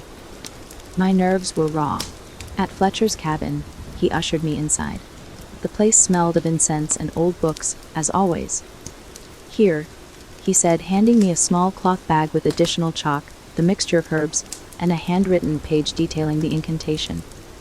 "Memorize it if you can, but if not, read it slowly and with conviction." I scanned the words. They were in English, albeit archaic phrasing. "Where did you find this text?" I asked quietly. He ran a hand through his beard. "It's compiled from different sources, some native lore, some European folk magic. We're in uncharted territory, Emily, but we can't do nothing." I nodded, slipping the page into a waterproof sleeve. My heart hammered with anticipation, but also something else, a faint hope. Maybe, just maybe, this would work. Before I left his cabin, I pulled a small locket from my jacket pocket. It held a photo of my father, who'd passed away when I was 19. He was the one who inspired me to write, to chase stories wherever they led. I'd been carrying the locket for years, but it felt more important now than ever. This would be my grounding token. Back at the motel, I changed into sturdy boots and a warm jacket. The forecast called for more rain, though hopefully not as fierce as last night's storm. Just as I was about to leave, my phone buzzed with a text from Toby. "Got my item. My grandpa's old dog tags." I smiled faintly, typing back perfect. A second text arrived from an unknown number. I opened it warily, half expecting some spam. But it read, "Emily, be careful. The forest is older than we know." There was no name. A chill ran through me. Probably just a concerned local. Or maybe it was a warning from someone who didn't want to be identified. Either way, the message only heightened my sense of dread. At 1:45 p.m., I arrived at the meeting spot. The sky was overcast, the wind biting. The sheriff stood next to his cruiser, talking to two deputies. Toby was there with a small backpack, scuffing the ground nervously with one foot. Rebecca Marsh and Mr. Lee stood together, each carrying a small backpack of supplies. Another 6 or 7 townspeople loitered nearby, their faces set with grim lines. Professor Fletcher's old SUV rumbled up, and he climbed out, gripping a canvas bag that likely contained the bulk of our ritual materials. Everyone gathered in a loose circle. The sheriff cleared his throat. "All right, folks, you all know why we're here. We're going to try something unorthodox to put an end to the tragedies that have plagued our town. If at any point you feel overwhelmed or unsafe, let one of the deputies know, and we'll escort you out, bot." Fletcher stepped forward. "We'll proceed to the clearing about a half-mile in. Once there, we'll arrange ourselves in a circle around the central boulder. We'll mark the ground with protective symbols and burn the herbs. Then we'll recite a banishment incantation together. Stay close, do not wander, and above all, resist any strange voices you might hear. They will try to exploit your fears and sorrows." A collective shiver passed through the group, but no one backed out. We set off. The forest swallowed us within minutes, the towering pines blocking much of the weak sunlight. Every crack of a branch underfoot or rustle of needles overhead made my heart jump. This time, though, we weren't alone. We were a small army, for better or worse. About 10 minutes in, we reached the clearing. The carved boulder stood like a silent sentinel, the markings on its surface faint in the dim light. The place felt charged, as though the air was thicker here. I noticed Toby's hands shaking, so I gave him a reassuring squeeze on the shoulder. He tried to smile. Fletcher directed us on where to stand, an oval more than a perfect circle, given the terrain. We placed small rocks at our feet, each marked with a protective sigil that Fletcher had prepared. He and Rebecca began sprinkling a powdery mixture of herbs around the perimeter, chanting softly under their breath. I took the chalk and drew a larger symbol on the boulder itself, copying the design from Fletcher's notes. My strokes were unsteady, but I forced myself to be precise. The sheriff and his deputies stood near the outer edge of the group, flashlights in hand, scanning the surrounding trees. Occasionally, I heard them mutter into their radios. For now, all was quiet, uncannily so. No birds, no wind, just an expectant hush. Once the circle was set, Fletcher lit a small fire in a metal bowl he'd brought, feeding it dried sage and other herbs that gave off a pungent smoke. The scent wafted around us. "Everyone gather," he said softly. "Hold on to your personal tokens." We clustered closer. I clutched my father's locket in my right hand, the incantation paper in my left. Toby pressed his grandfather's dog tags against his chest. Rebecca had a photo of Bethany, tears in her eyes but face resolute. Around us, others held lockets, rings, old letters, little pieces of their hearts. Fletcher began, "We come to face the spirit of these woods, to acknowledge its presence but deny its claim. We stand united against despair. We reject the false whispers. We offer these herbs in symbolic tribute, but no souls shall be given." We repeated his words, albeit shakily. The sheriff's firm voice joined in, and I felt a surge of solidarity. Then I read from the incantation page, line by line, everyone echoing. "Ancient shadow, we see you. We name you. We call you forth, not to invite, but to dismiss. Your hold on our hearts is broken.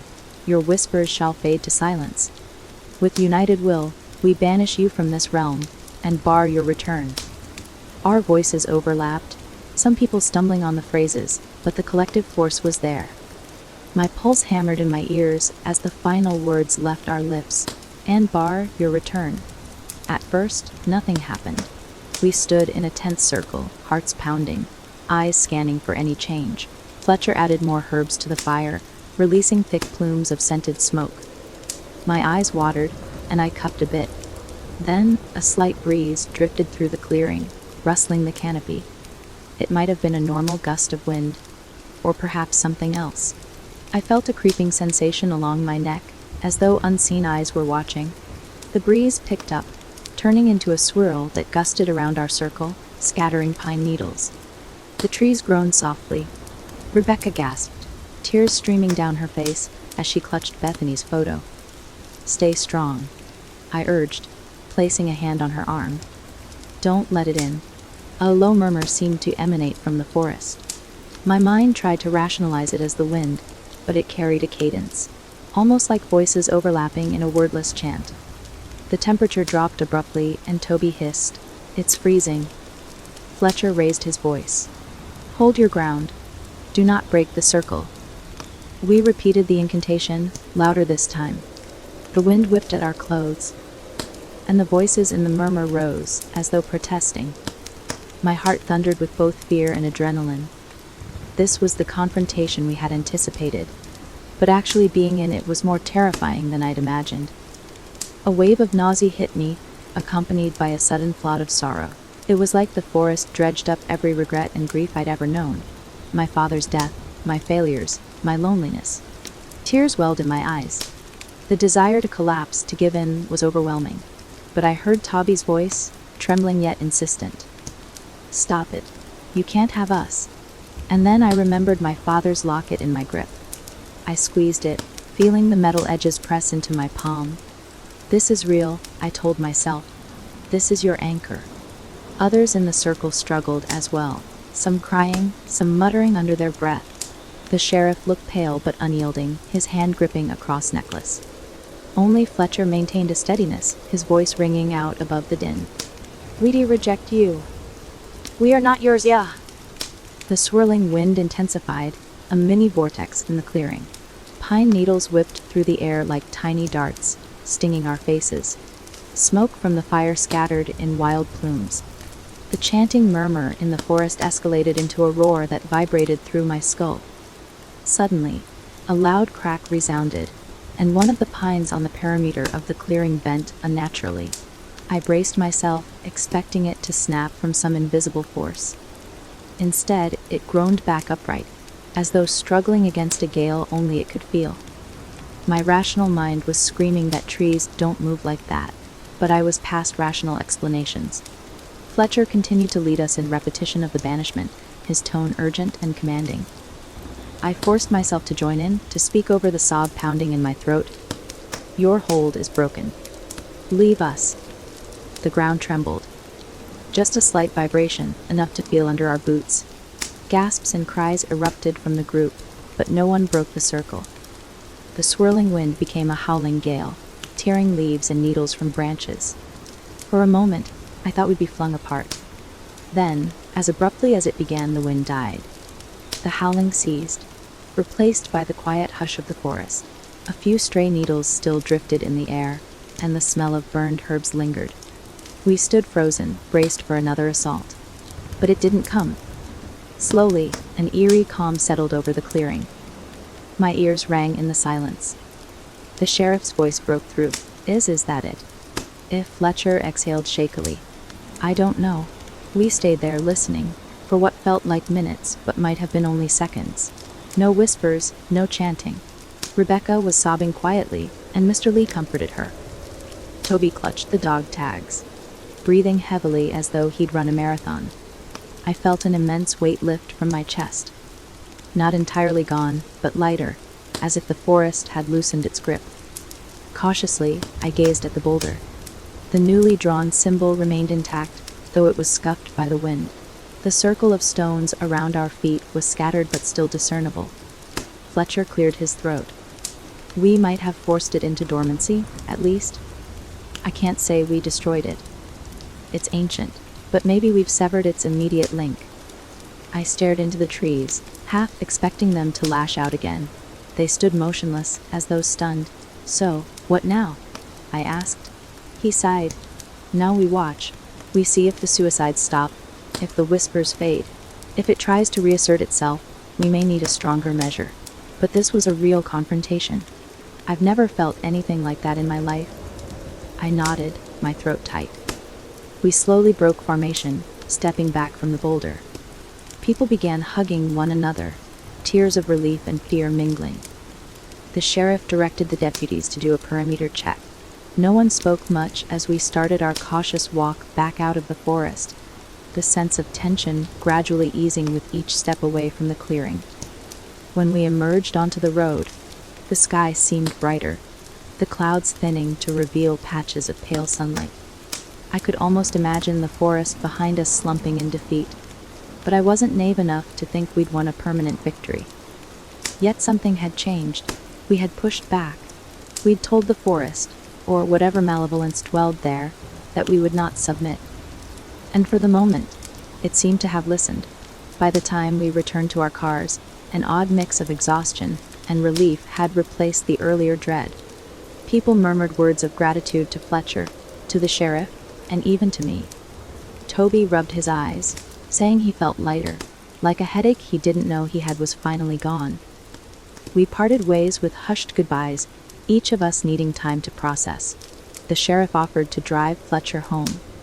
Rebecca asked if I'd like to join her for coffee at the diner to talk. I agreed, thinking we could both use a moment to unwind and reflect. Sitting in a booth near the window, the afternoon light casting long shadows, we sipped warm coffee. Rebecca stared down at her cup. I felt Bethany there, she whispered, voice trembling. Not her voice, exactly, but something. A presence. And it wasn't good. It wasn't my daughter. It felt twisted. I placed my hand over hers. I'm sorry. This place is cunning. It uses our memories against us. She nodded, tears in her eyes. I hope she's at peace now, wherever she is. I hope that thing hasn't trapped her. My own eyes grew misty. I believe our loved ones find rest beyond all this. The forest's illusions are just that, illusions, shadows.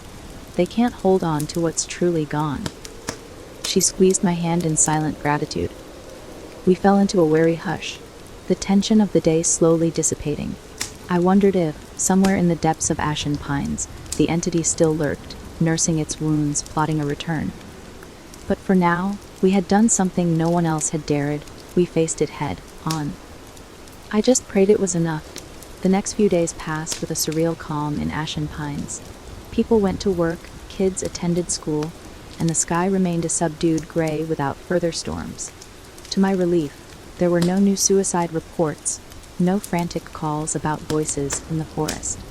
It felt as though the town was collectively holding its breath, waiting to see if our ritual had truly made a difference. I spent my time following up with the families, the sheriff, and anyone else who might have heard the whispers. The consensus was consistent for now. The voices were silent. Toby texted me that Morgan seemed more cheerful, less haunted. Rebecca told me she was sleeping better, though her grief remained. And the sheriff said he hadn't received any new calls about strange sightings or missing teens. It all felt too good to be true. Part of me wanted to believe we'd put the forest to rest for good. Another part of me suspected this was just an interlude, a lull in the storm. Still, seeing the town breathe easier was a welcome sight. With no imminent crisis to address, I finally tackled my editor's demands. I holed up in my motel room, shaping my notes into a cohesive article. It was tricky how to convey the tragic suicides without sensationalizing them, how to hint at the forest's malevolence without lapsing into outright supernatural claims. My final draft read like a blend of investigative reporting and cautionary tale, culminating in the assertion that the townspeople of Ashen Pines have taken steps to protect themselves from a pervasive darkness, literal or metaphorical, and for now they stand victorious.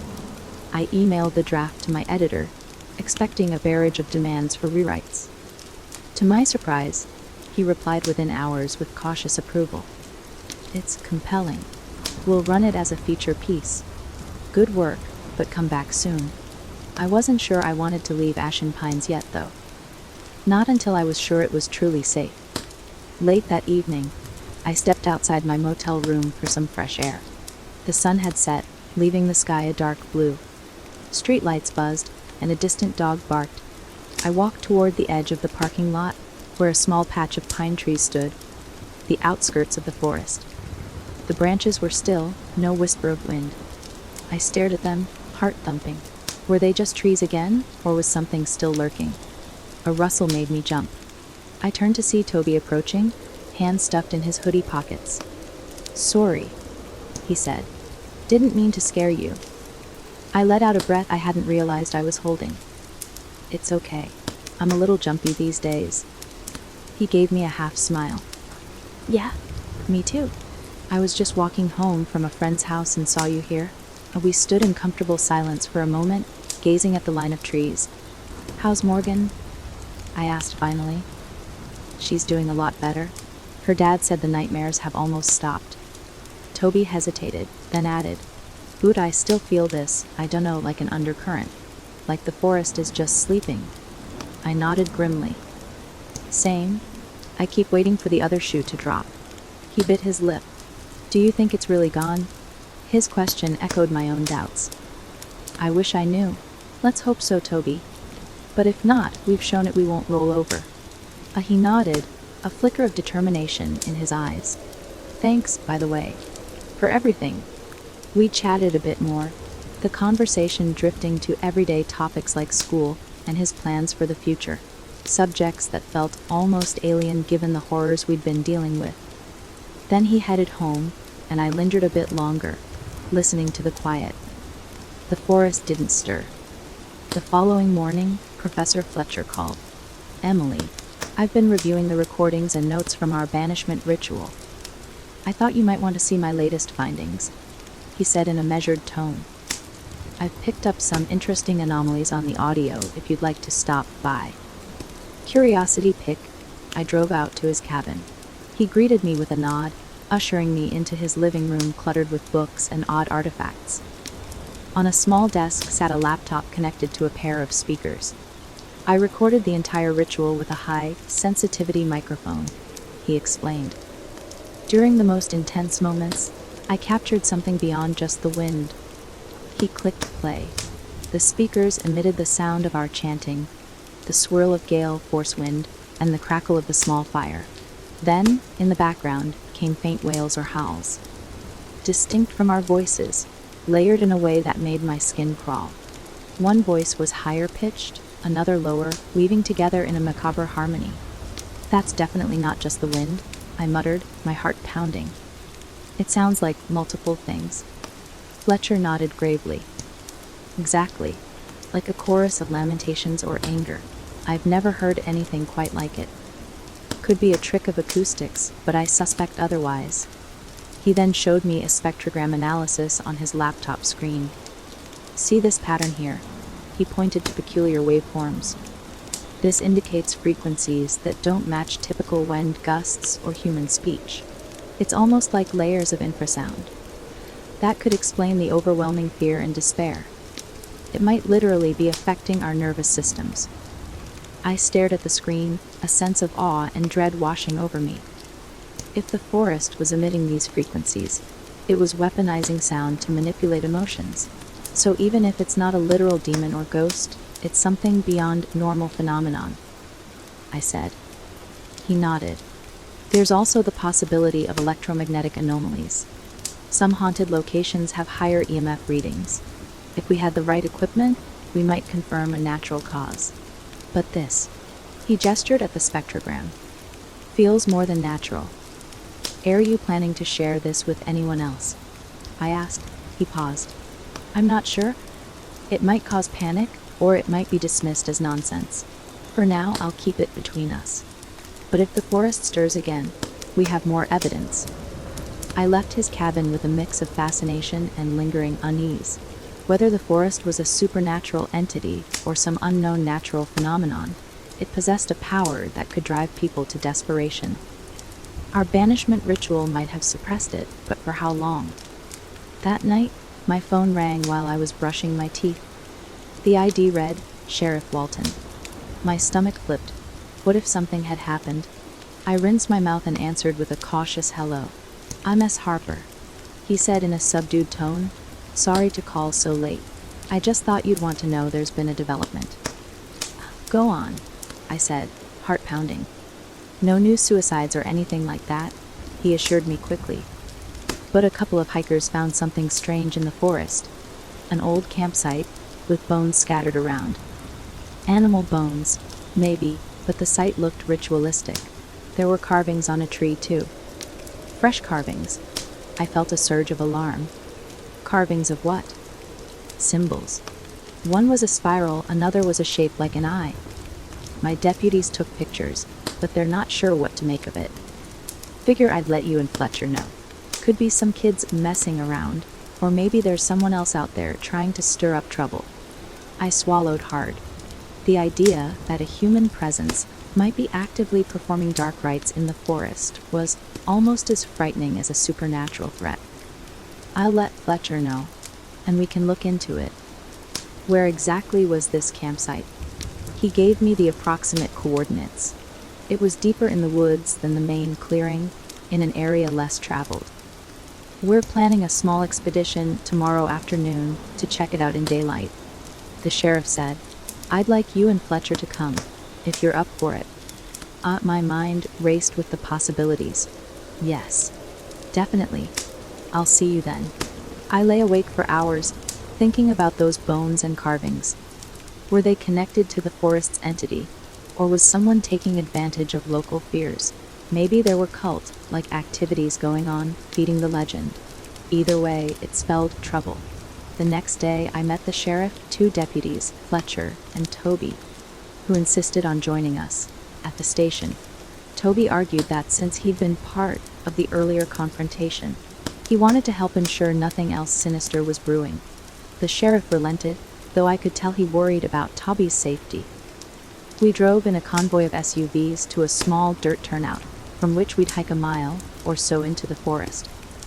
The afternoon sky was cold and cloudy, threatening rain but not yet delivering it. We trudged along a narrow trail, hearts pounding with the now familiar dread of stepping under the canopy of pines.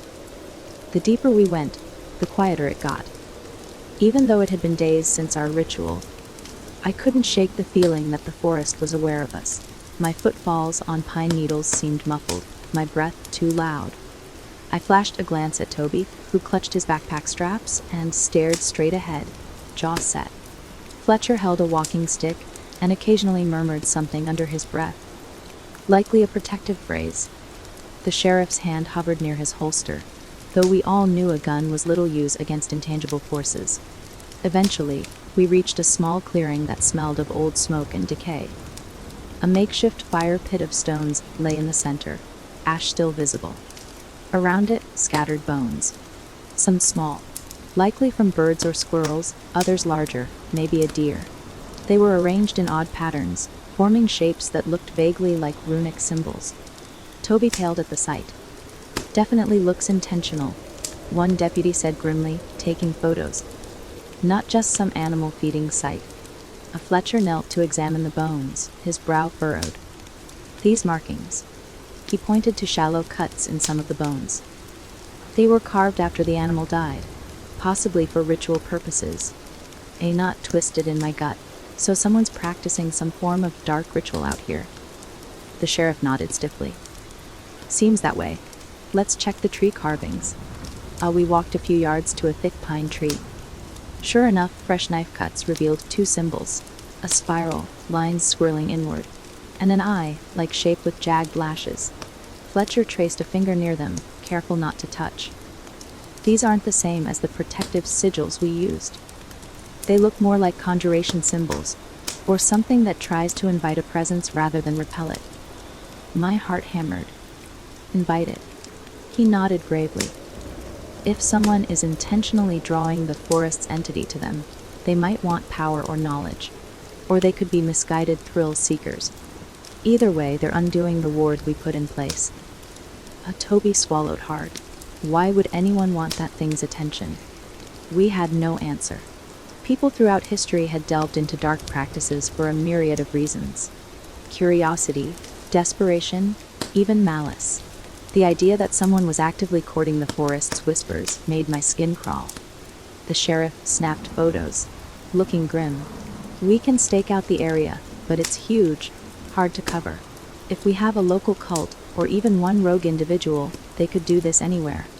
A Fletcher pressed his palm against the tree trunk, closing his eyes for a moment. "I sense a disturbance," he murmured, then opened his eyes, shaking his head. "I know that sounds vague, but it's like a resonance, an echo of a presence that's been invited here." He turned to us, expression grave. "We need to find whoever's behind this.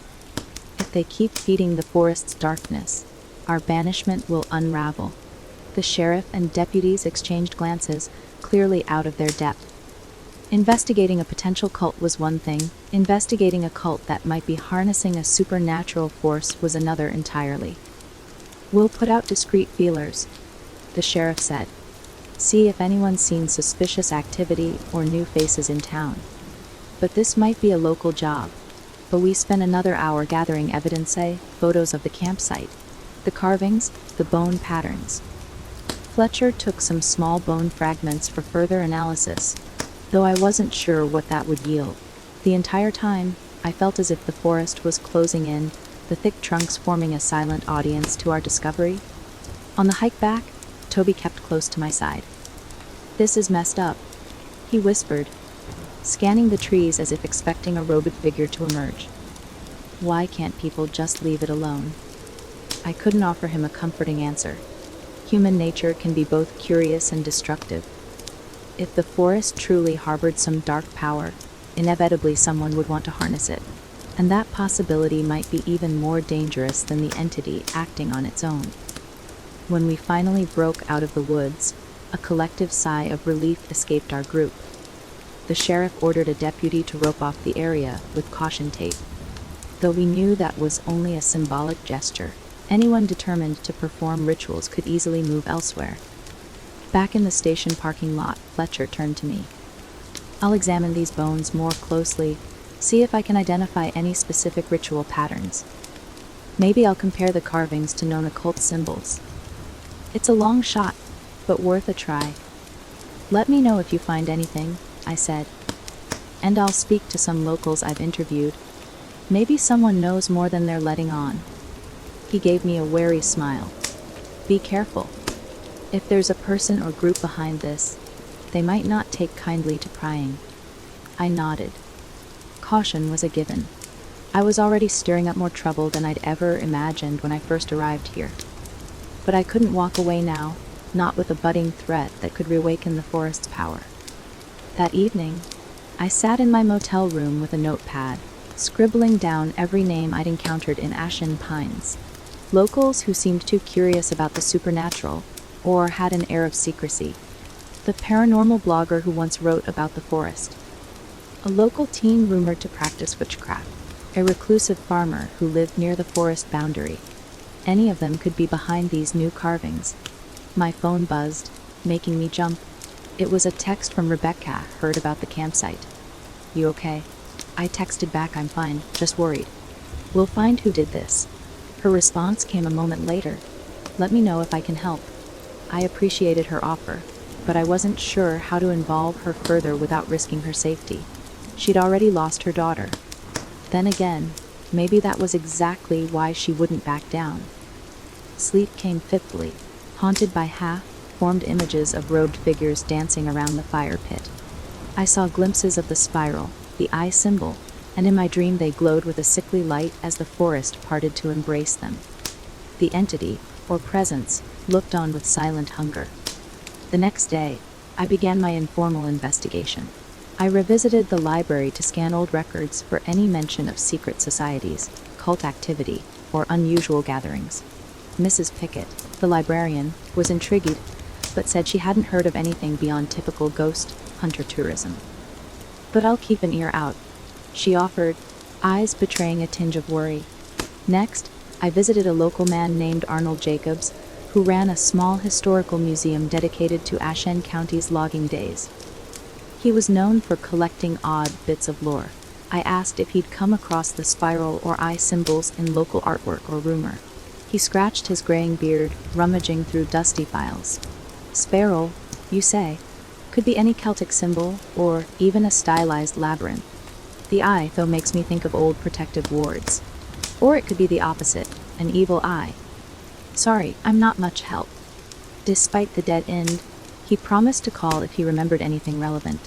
I continued, stopping by the antique shop where a middle-aged woman named Marcy claimed she sometimes had customers ask for spooky items to do ceremonies in the forest.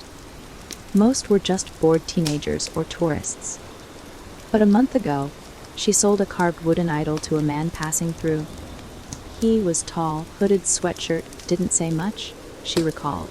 Paid in cash. The idol had a spiral motif. I found it in an estate sale. Never thought it was anything special. My pulse quickened. "Do you remember anything else about him? A license plate? An accent?" She shook her head, apologetic. "No, it happened so fast." He seemed anxious. It was a thin lead, but I jotted it down. Maybe a stranger had come to Ashen Pines, fueling the forest darkness. Or maybe it was a local in disguise. That evening, I met with Fletcher at his cabin again. He showed me photos of the bone fragments under a magnifying glass. They're from different animals, all with these deliberate carvings. Possibly runic or sigil-based. I tried matching them to known occult alphabets, but no luck. I sighed. So we're dealing with an unknown group or individual, performing an unknown rite in a forest that's already dangerously charged. He nodded grimly. "This could be very bad if they persist, Emily. Our protective measures rely on the forest not being actively fed. If it's being coaxed or worshipped, it might grow stronger than before." A chill ran through me. We can't let that happen. Bah, my resolve hardened. We had to find out who was behind these carvings and stop them, by any means necessary. Because if the forest awakened again, and this time with outside help, Ashen Pines could be plunged into an even darker nightmare. On the third morning after discovering the ritual campsite, I received a text from an unknown number. "I know what you're looking for. Meet me behind the old lumber mill at noon." It felt like a classic anonymous tip from a thriller novel. My heart leapt with both excitement and apprehension. Was this a genuine lead or a trap? I forwarded the message to the sheriff, who insisted on sending a deputy with me. I agreed. I wasn't about to waltz into a potential ambush alone. At 11:45, I arrived at the old lumber mill, a decrepit structure on the outskirts of town where logs used to be processed decades ago. It sat near the forest, half consumed by vines and rust. Deputy Willis, a young officer with keen eyes, accompanied me. We parked in front of the chain link fence, then walked around to the back. A breeze rattled broken windows, and the air smelled of damp wood and decay. No sign of anyone. We waited, the minutes crawling by. Noon came and went. I fought the urge to pace, scanning the area for movement.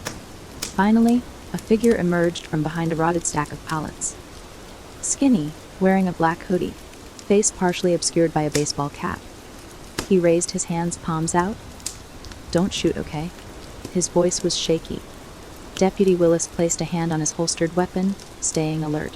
I stepped forward cautiously. "I'm Emily Harper. You said you had information." He nodded, glancing nervously at the deputy. "I've been doing research on the forest for a while now. Online forums, weird archives. I found stuff that points to a group messing around with dark rituals in Ashen Pines, like a splinter of an old occult society. They believe the forest entity can grant them power if they feed it sacrifices." My chest tightened. "Sacrifices?" He shrugged, biting his lip. "Mostly animals so far, but there are references to human offerings. I heard rumors they're building up to something bigger." Deputy Willis tensed. "We not go to the sheriff's station with this info directly." The hooded man gave a hollow laugh. "Because those people are dangerous. They have eyes everywhere. I'm taking a risk just talking to you. But I don't want them to do something horrible." I stepped closer, keeping my voice low. "Who are they? Locals or outsiders?" "I don't know exactly who, but they have a leader who calls himself Pine Prophet or some nonsense. Online, he posts cryptic messages about awakening the ancient power in the pines. I thought it was just LARPing at first, but then the posts got more serious, and then I heard about the suicides." He shuddered. "That's when I realized it might be real." I studied him carefully. "Can you show me these posts?" He shook his head. "They took the forum down or hid it. I only have screenshots on a burner phone, but they're not super detailed. Just talk about summoning rites, the spiral symbol as a gateway, the eye as the watcher. Stuff like that." Deputy Willis exhaled sharply. "This is insane." The hooded man lowered his voice. "Look, all I know is they're planning a bigger ritual on the night of the new moon. That's 3 days from now. If you want to stop them, you'd better figure out where they're gathering." My mind raced. The new moon would mean total darkness in the forest. A perfect time for secret ceremonies. "Do you have any idea where?" He shook his head again, frustration in his eyes. "No, probably somewhere deep inside, away from prying eyes. I can't get close enough to find out without risking my life." I took a deep breath. "Thank you for telling us. Anything else we should know?" He hesitated, then reached into his pocket, retrieving a crumpled piece of paper. "I copied this from a post before it was deleted. Some weird incantation they said was crucial to harnessing the forest's power." He handed it to me, looking spooked. "I'm out of here, okay?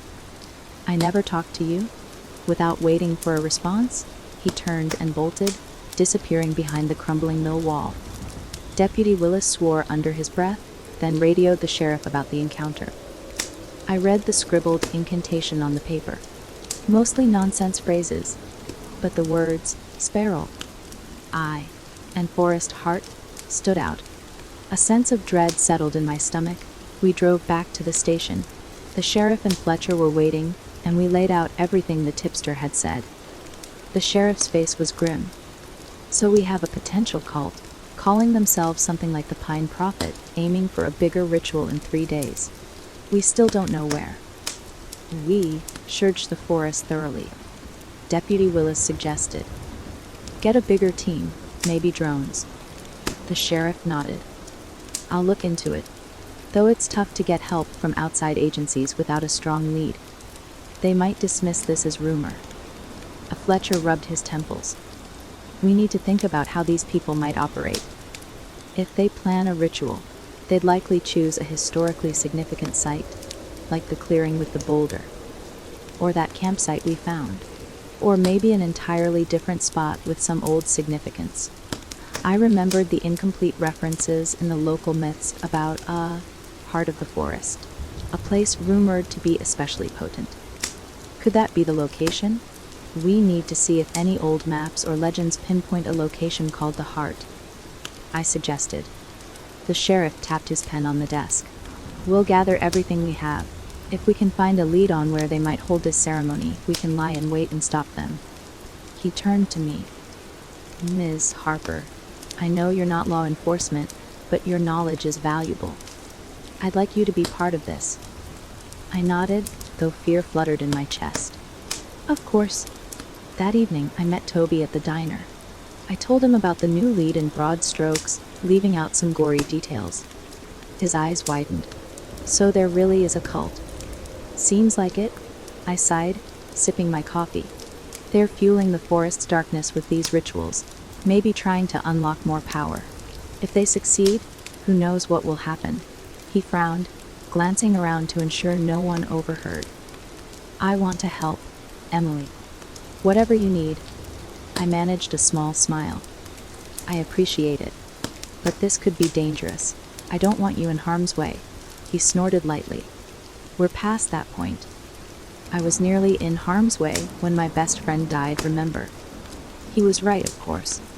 Just promise me you won't do anything crazy without backup, he added softly.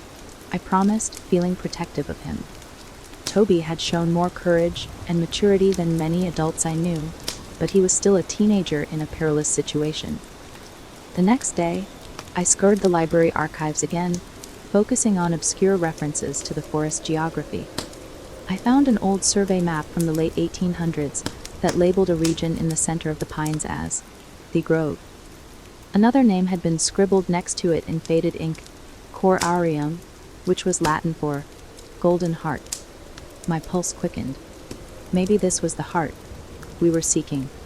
I showed the map to the sheriff and Fletcher. This area is miles from any modern trail. It could be the perfect spot for a secret gathering. Then we have our lead, the sheriff declared. We can't search the entire forest, but we can zero in on this. We'll form a small team to head out before the new moon, set up a perimeter and wait. Fletcher studied the map. It'll be rough terrain. Probably take hours to get there on foot. The sheriff nodded. We'll leave in the morning on the day of the new moon, camp near the site if we have to, and see if these cultists show up at night. My stomach tightened.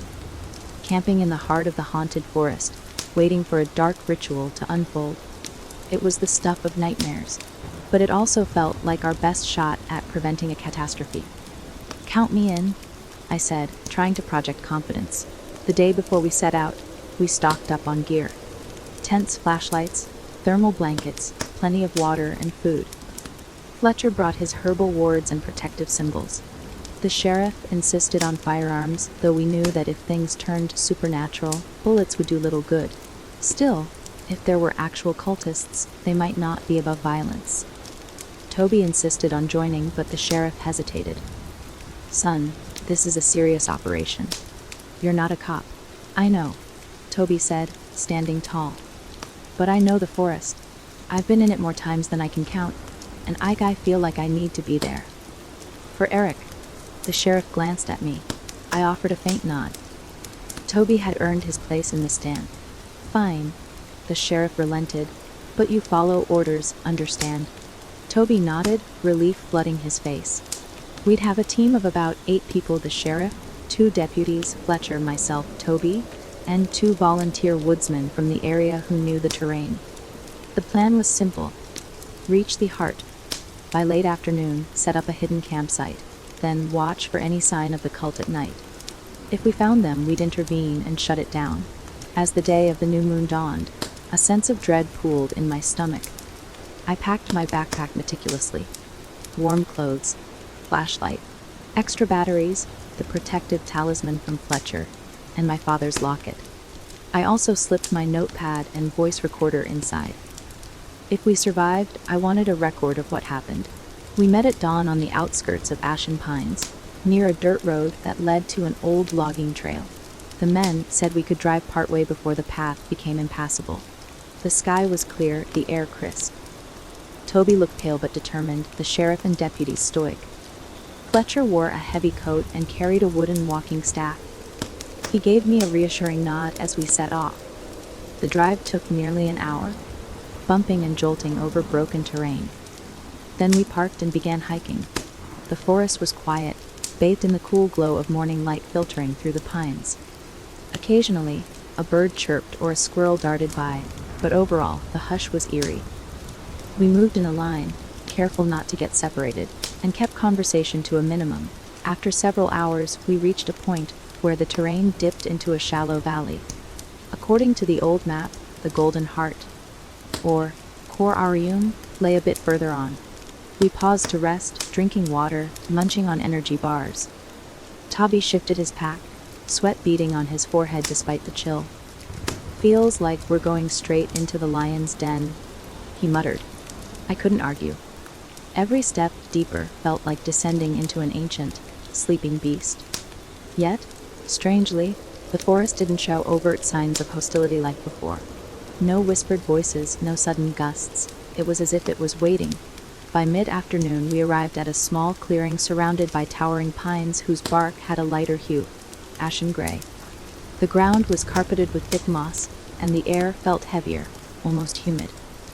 The canopy overhead was dense, filtering out much of the daylight. A primal hush blanketed the place. Fletcher tapped his staff on the ground. "I believe this could be it. The heart. It feels different here, like an undercurrent of energy." I sensed it too, a subtle thrumming in the back of my mind. The sheriff signaled for us to spread out and look for signs of recent activity. The two woodsmen found footprints, a few sets leading toward the far side of the clearing. One deputy discovered a small pile of animal bones near a rotting log, arranged in a spiral pattern. My stomach churned. We decided on a place to set up our own campsite, hidden behind a thicket, but with a decent view of the clearing. We pitched our tents, then camouflaged them with branches. As evening crept in, we gathered together to review the plan. We'd keep watch in shifts. If the cultists showed up, we'd approach carefully, identify them, and stop the ritual by any means necessary. The sheriff reminded everyone to stay calm and not split off alone. Dusk settled, painting the sky in deep blues and grays. The temperature dropped, and we huddled in our jackets, whispering quietly. Toby sat beside me, hugging his knees. Fletcher knelt a few yards away, lighting a small stick of sage and wafting the smoke around. "A small ward," he explained. "Might give us some protection." The forest grew darker. The new moon meant no lunar glow to guide us, only starlight filtered by the pines.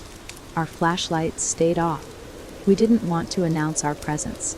Occasionally, a branch snapped somewhere in the woods, sending a ripple of tension through our group. But each time, nothing emerged. Hours seemed to pass without event, the darkness pressing in on us. I fought to stay awake, my nerves on edge. Toby leaned against a tree, eyes drooping but adrenaline keeping him semi-alert. The sheriff paced quietly, scanning the clearing with night vision binoculars. Then, well after midnight, something changed. A low hum drifted through the trees, a sound almost too deep to be heard, more felt as a vibration. I stiffened, glancing at Fletcher, who nodded grimly. The forest's presence was stirring. We peered through the thicket into the clearing. At first, nothing but blackness. Then a faint glow. Flashlights or lanterns, bobbing among the trees. Figures appeared, silhouettes in the dim illumination, at least half a dozen of them. They wore dark cloaks or robes, hoods raised. My heart slammed in my chest. The cult was here. The sheriff motioned for us to stay low, and we watched in tense silence.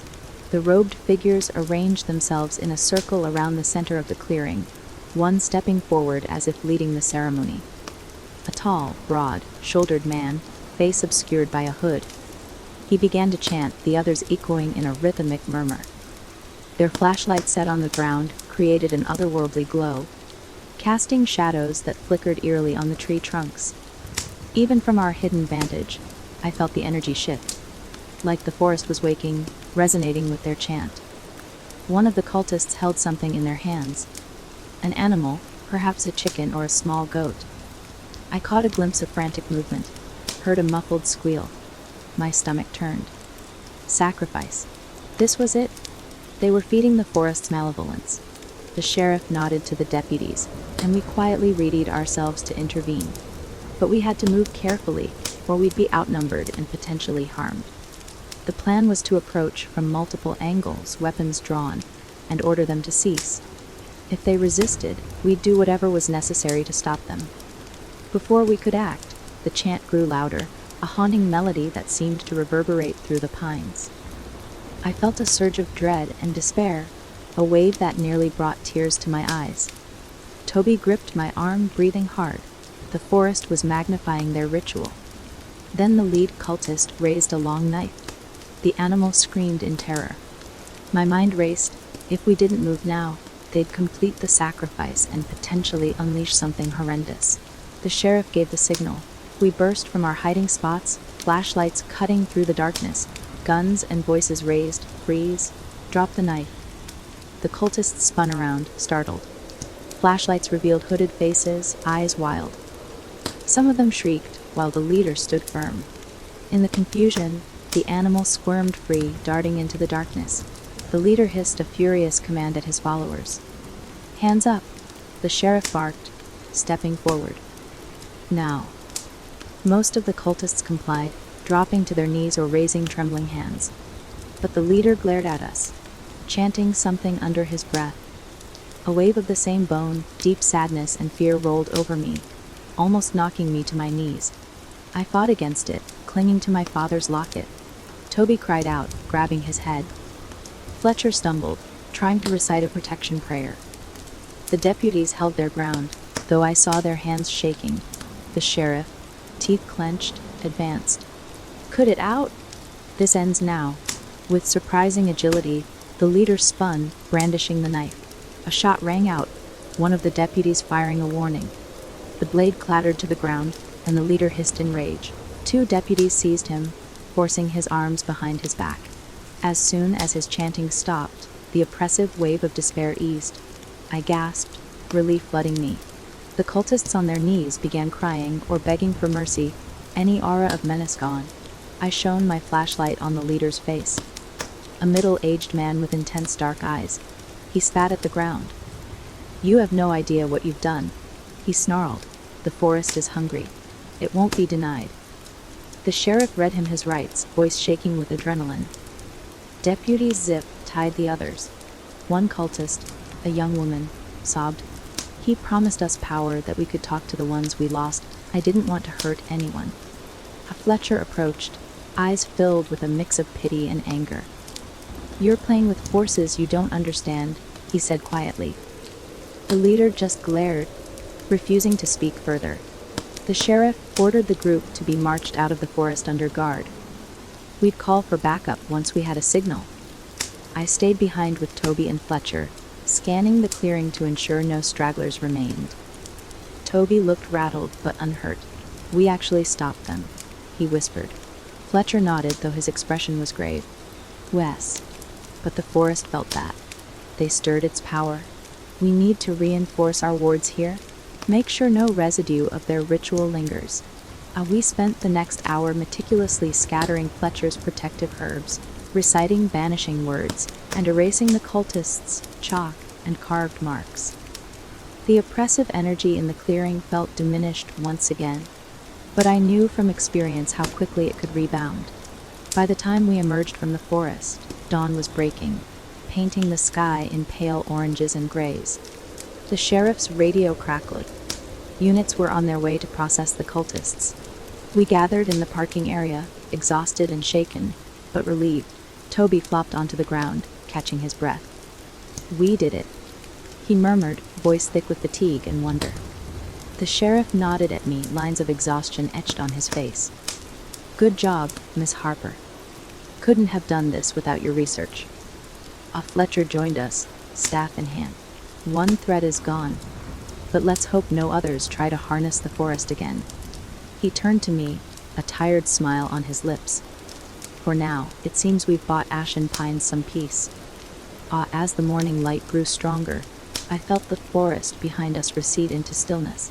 We had faced cultists who sought to empower the darkest whispers of Ashen Pines, and we had prevailed.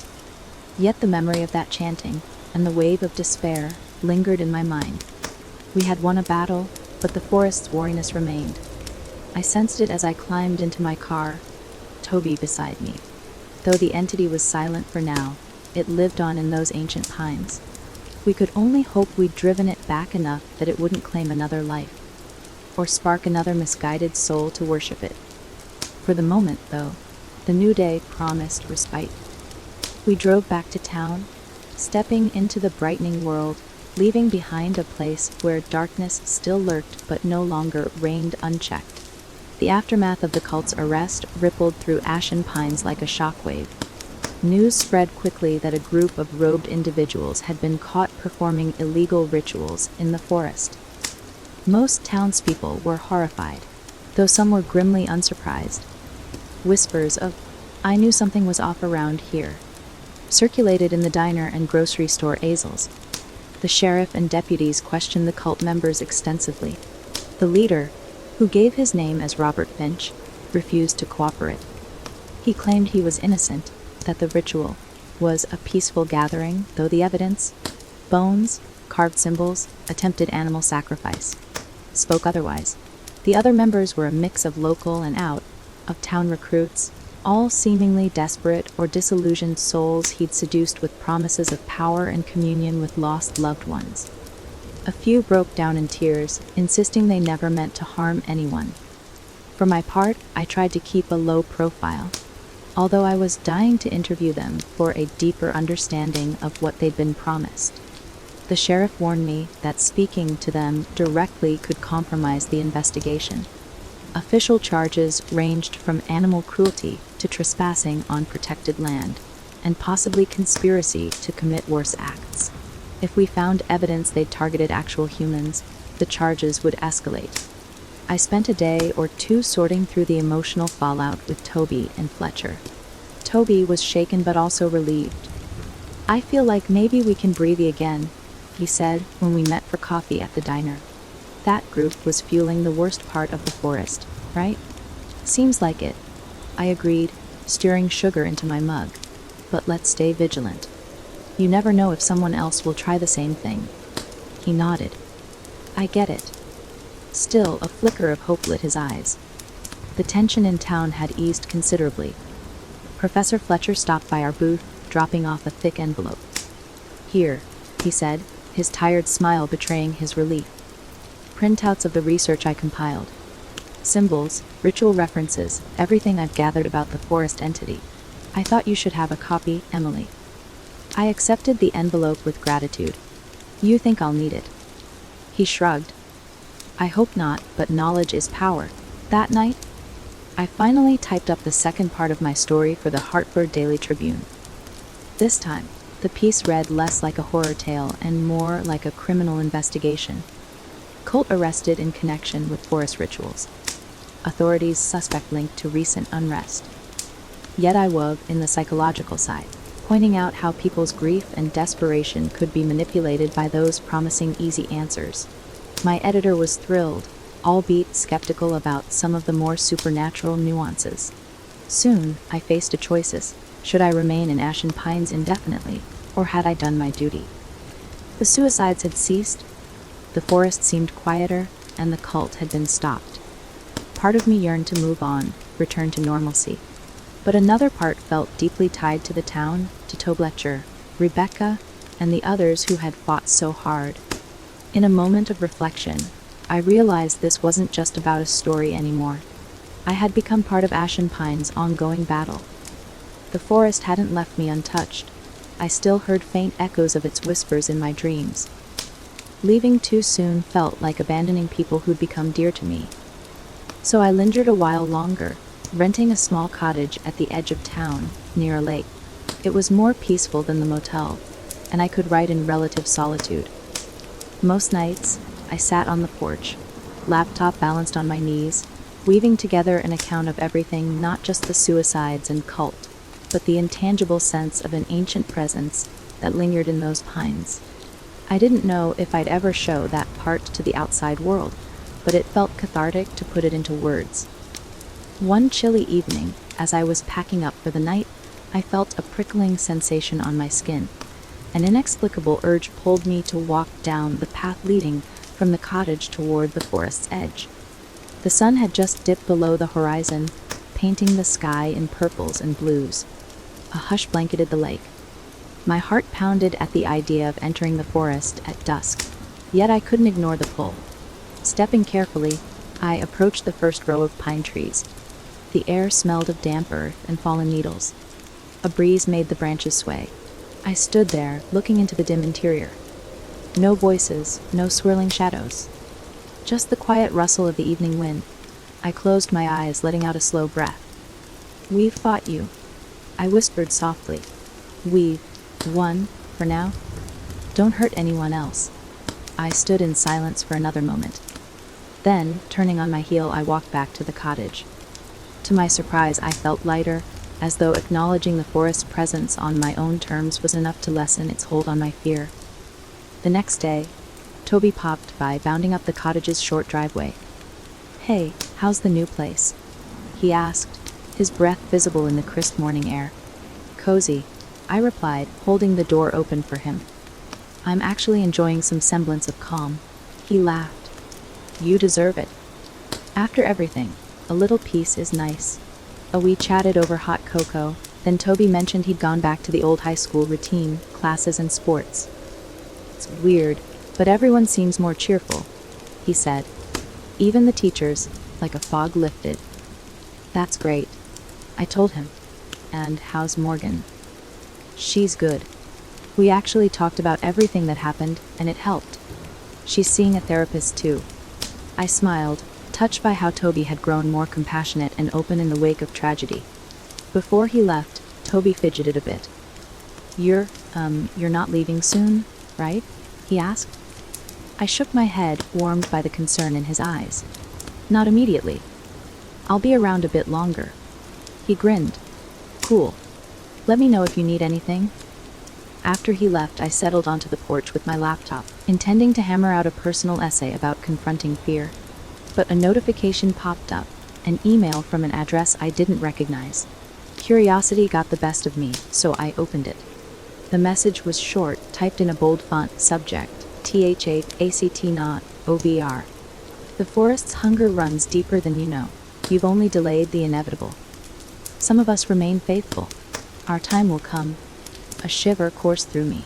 Someone, presumably a remaining cult sympathizer, was trying to intimidate me, or warn me. My mind flashed back to Robert Finch, locked up in a county jail. He had followers who weren't arrested that night, or new ones who might join. The forest's malevolence could still find willing vessels. Refusing to be rattled, I forwarded the email to the sheriff. Still, it left a knot of worry in my gut. The next day, the sheriff confirmed it was a burner email. No easy way to trace it. "We'll keep our eyes open," he said. "But I suspect it's just scare tactics." The email spurred me into a fresh wave of caution. I double-checked the cottage's locks, and I avoided going near the forest alone, especially at night. Though we'd won a major confrontation, the shadow of Ashen Pines still loomed. Life in town returned to an odd kind of normal. The diner buzzed with gossip about the cult arrests, while the local church organized support meetings for anyone feeling residual effects of the suicides. A sense of community blossomed. People seemed more willing to talk to each other about their fears and grief, no longer as isolated as before. Rebecca reached out, inviting me to a small gathering at her house, a potluck of sorts for parents who'd lost children. She wanted me to see how they were coping. At first, I was reluctant, unsure if I'd be intruding on their private grief, but she insisted. One evening, I joined them. 8 or 9 people in a modest living room, sharing stories and tears. They spoke of their lost teens not in hushed tones, but openly, turning their pain into a bond rather than a secret.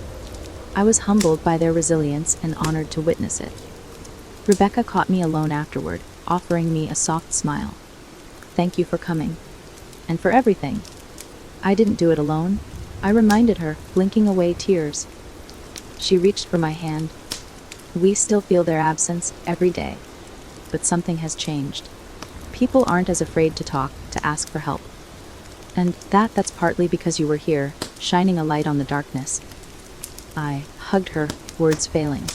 In that moment, I felt a spark of genuine hope. The forest had taken so much, but maybe we were finally healing. Days turned into weeks. The bitter chill of winter set in, dusting the town with early snow. The pines stood tall and silent under a thin white layer. Occasionally, I'd hear rumors.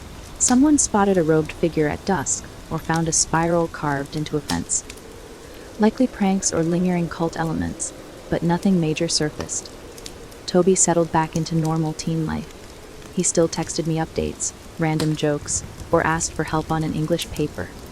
Fletcher devoted himself to documenting the events in detail, writing an academic style paper on the interplay of folklore, environment, and psychology in Ashen Pines. The sheriff went about his duties, investigating the occasional break-in or traffic violation, but the urgent crisis had ebbed. One evening, as I was nearing the final draft of my extended article, this one more personal and intended for a potential book project, my phone rang. It was my editor again. "Emily, how's my star reporter?" he asked, half joking. I laughed. "Tired. This place has been quite an adventure." "Well, the Tribune needs you back soon. The higher-ups are impressed with your coverage, and they want you to spearhead a new investigative series. You've got people talking, Emily." I stared at my laptop screen.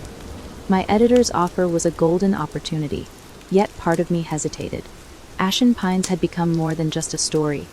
It was a place where I'd formed relationships, faced my own fears. Could I just pack up and leave? "I'll consider it," I said finally. "Give me a week or so to wrap things up here." He agreed, sounding satisfied, then hung up. I closed my laptop, gazing at the snow-dusted forest out the window. Even now, the silhouettes of the pines stood in faint moonlight, tall and still. A memory of those harrowing whispers flickered through my mind, but it felt distant, as though the forest was content to rest in silence. Over the next week, I slowly made arrangements to depart. I spoke to the sheriff, who assured me that the local department could handle any re-emerging cult activity. Toby took the news with mixed emotions but understood I had a life outside Ashen Pines. "Promise to visit?" he asked, trying to sound casual. "Absolutely," I said, ruffling his hair in a playful gesture. "And you have my number if you need me." Fletcher likewise insisted we'd stay in touch. "I have more research to do, but hopefully none of it will be urgent," he said with a faint smile. Rebecca gave me a tearful hug. "If you ever need a place to stay, my door is open. Your family now." Family. The word filled me with warmth and a twinge of sadness. I was leaving behind people I cared about. But I took solace in the hope that they'd find continued peace and growth, that the forest wouldn't snatch away their futures. On my last day in town, I drove once more to the forest's entrance. Stepping out of my car into the crisp winter air, snow crunched underfoot and a hush lay over the pines. The world felt brighter under the sunlight reflected off white drifts. I walked a short distance in, stopping near a tree marked with one of Fletcher's protective symbols, now partially obscured by snow. Gently, I brushed the snow away, revealing the chalk lines. I traced them with my gloved fingertip, remembering the terror and courage of that night we'd banished the forest's hold. Softly, I whispered, "Goodbye. Keep your peace." It was a strange farewell, but somehow necessary for me. I didn't know if the forest heard or understood, but I hoped the quiet would hold. Then I turned back to my car, heart heavy yet hopeful. My final glimpse of Ashen Pines in the rearview mirror showed towering trees under a slate-gray sky, standing silent guard over secrets as old as time. The forest remained, ancient and inscrutable. But for now, it did not whisper my name. 6 months had passed since I left Ashen Pines. In that time, I'd returned to the Hartford Daily Tribune, written multiple investigative pieces on unrelated matters, and even one modest acclaim for my coverage of small town crises. Yet the experience in Ashen Pines lingered like a half-healed scar. Some nights, I still dreamed of towering pines and whispered voices, though they no longer held the same crushing dread. During those months, I kept in contact with Toby via sporadic texts.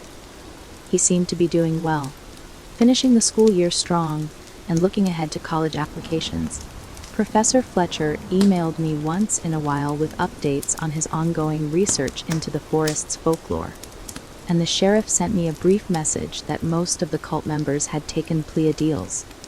Their leader, Robert Finch, still refused to cooperate, maintaining that the forest's hunger would one day be sated.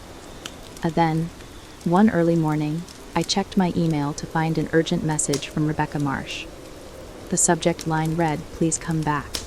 My chest tightened with apprehension as I opened it. She wrote about a sudden resurgence of strange incidents. Animals found lifeless near the forest edge, a renewed hush in town, and a string of nightmares plaguing the locals.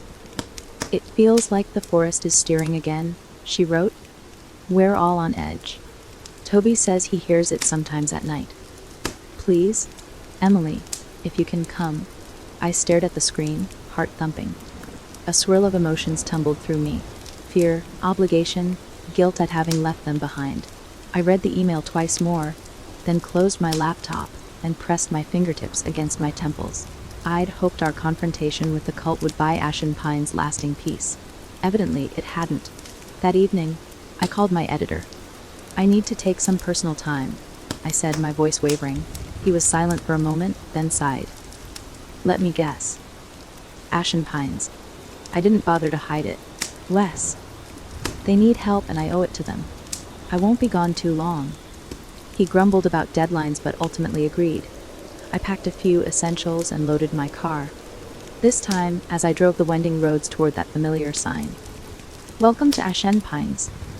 My chest felt heavier, as though entering a place that demanded more from me than I wanted to give. I arrived at dusk. The first thing I noticed was how deserted the main street seemed. Half the shops were closed early, lights off. At the diner, only a single table was occupied. I parked outside, feeling that old sense of unease creep into my bones. Rebecca was already waiting in a corner booth.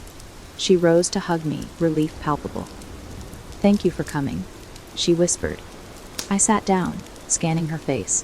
She looked exhausted, hollows under her eyes, worry etched into her features. "You mentioned nightmares. Are you all right?" She shook her head, gripping her coffee mug. "Not really. It started with small stuff. People saying they felt uneasy near the forest, hearing faint whispers. Then 2 weeks ago, a dog was found dead at the tree line, no clear cause. And Toby, he's trying to be brave, but he told me the whispers have come back in his dreams." My heart squeezed. Toby had been through so much. "Have there been any new suicides?" I asked, dreading the answer. Rebecca lowered her gaze. "No, thank God. But we're scared it's building up to that again. Everyone's on edge." I nodded, taking it all in. "Is the sheriff aware?" "Wes, but he's overwhelmed. Half the town thinks it's just paranoia, the other half senses something real. He and Fletcher have tried to reinforce some wards around the forest, but they say it feels stronger. Stronger." The word sent a chill through me. We had confronted the forest months ago, believing we'd stamped out its immediate threat. Could someone, be feeding it again? What about the cult members? Most are still in custody or on parole. Some left town after sentencing, but rumors say a few might still be out there, practicing in secret. I sighed, feeling a mix of anger and resignation. "All right, let's not jump to conclusions. I'll check in with Toby and Fletcher. We'll figure out if we're dealing with a new ritual or something else." Rebecca gave me a wary smile. "Thank you." I checked into the same old motel. Room 12, its familiarity unnerving. It even smelled the same stale air mixed with disinfectant. I locked the door, set my bag on the bed, and gazed at the pine-shadowed window. A part of me wondered if I was making a mistake coming back. Yet another part insisted I had no choice. If there was even a chance the forest was reclaiming its dark power, I needed to help stop it before more lives were lost. The next morning, I drove to Toby's house. He answered the door, surprise and relief shining in his eyes. "Emily, you actually came." I hugged him, concerned by how tense he felt. "Of course I did. Your texts have been scarce lately." Rebecca emailed me. "Are you okay?" He stepped aside, letting me in. The living room lights were off. the blinds partly drawn. I dunno. Ever since early summer, I started hearing that faint whisper again at night. Then the nightmares? It's not as intense as before, but it's there.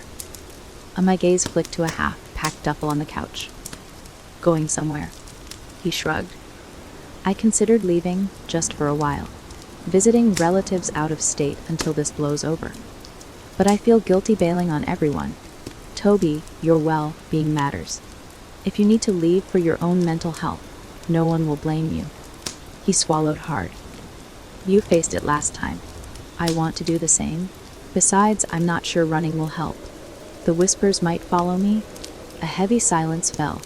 He wasn't entirely wrong. If the forest had truly latched onto him, distance might not guarantee peace. Let's talk to Fletcher. See what we're dealing with.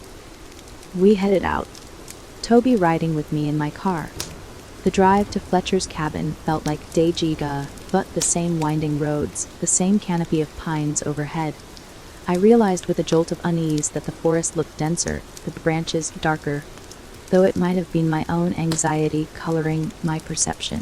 Fletcher greeted us with a subdued nod. He'd lost weight, his eyes ringed with fatigue. Emily, Toby. Come in. His cabin was cluttered as always, but now it had an air of urgency. Papers and books piled on the coffee table, half-burned candles, jars of dried herbs.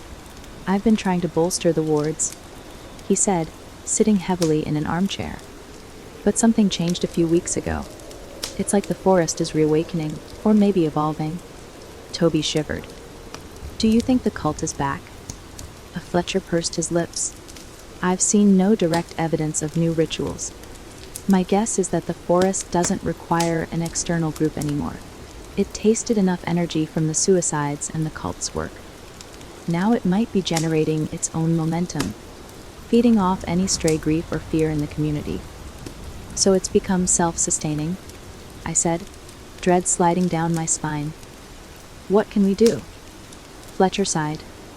I'm researching a deeper cleansing ritual, something more permanent than our previous banishment. But it'll require considerable risk. Entering the heart of the forest and performing a prolonged rite. We'd have to stay there overnight, at least. The memory of our nighttime ambush on the cult flashed through my mind. That had been harrowing enough. You think we can handle that? He offered a wary half-smile. If we gather enough people who truly believe and are willing to stand strong, perhaps. But it won't be easy. Count me in, Toby said quietly, though his voice trembled. I glanced at him, a surge of protective instinct flaring. Let's not rush. We should consult the sheriff, gather supplies, plan carefully. Fletcher nodded. Agreed. Talk to Walton. Meanwhile, I'll finalize the details of the cleansing rite. He handed me a few pages of handwritten notes. This is a rough outline. Prepare yourself. It's unlike anything we've done before. Outside, Toby and I stood by my car, a light breeze rustling the pines. You sure you're us? Asked him gently. He set his jaw. Yes. If I run, I'll always wonder if I could have helped stop it. Besides, I'd rather face it with you guys than alone. I nodded, a wave of admiration and worry mingling. All right. Let's go see Walton. We found the sheriff at his office, now sporting more gray in his hair than I remembered. Tension radiated from him as he greeted us. I heard you were back. Ms. Harper, he said.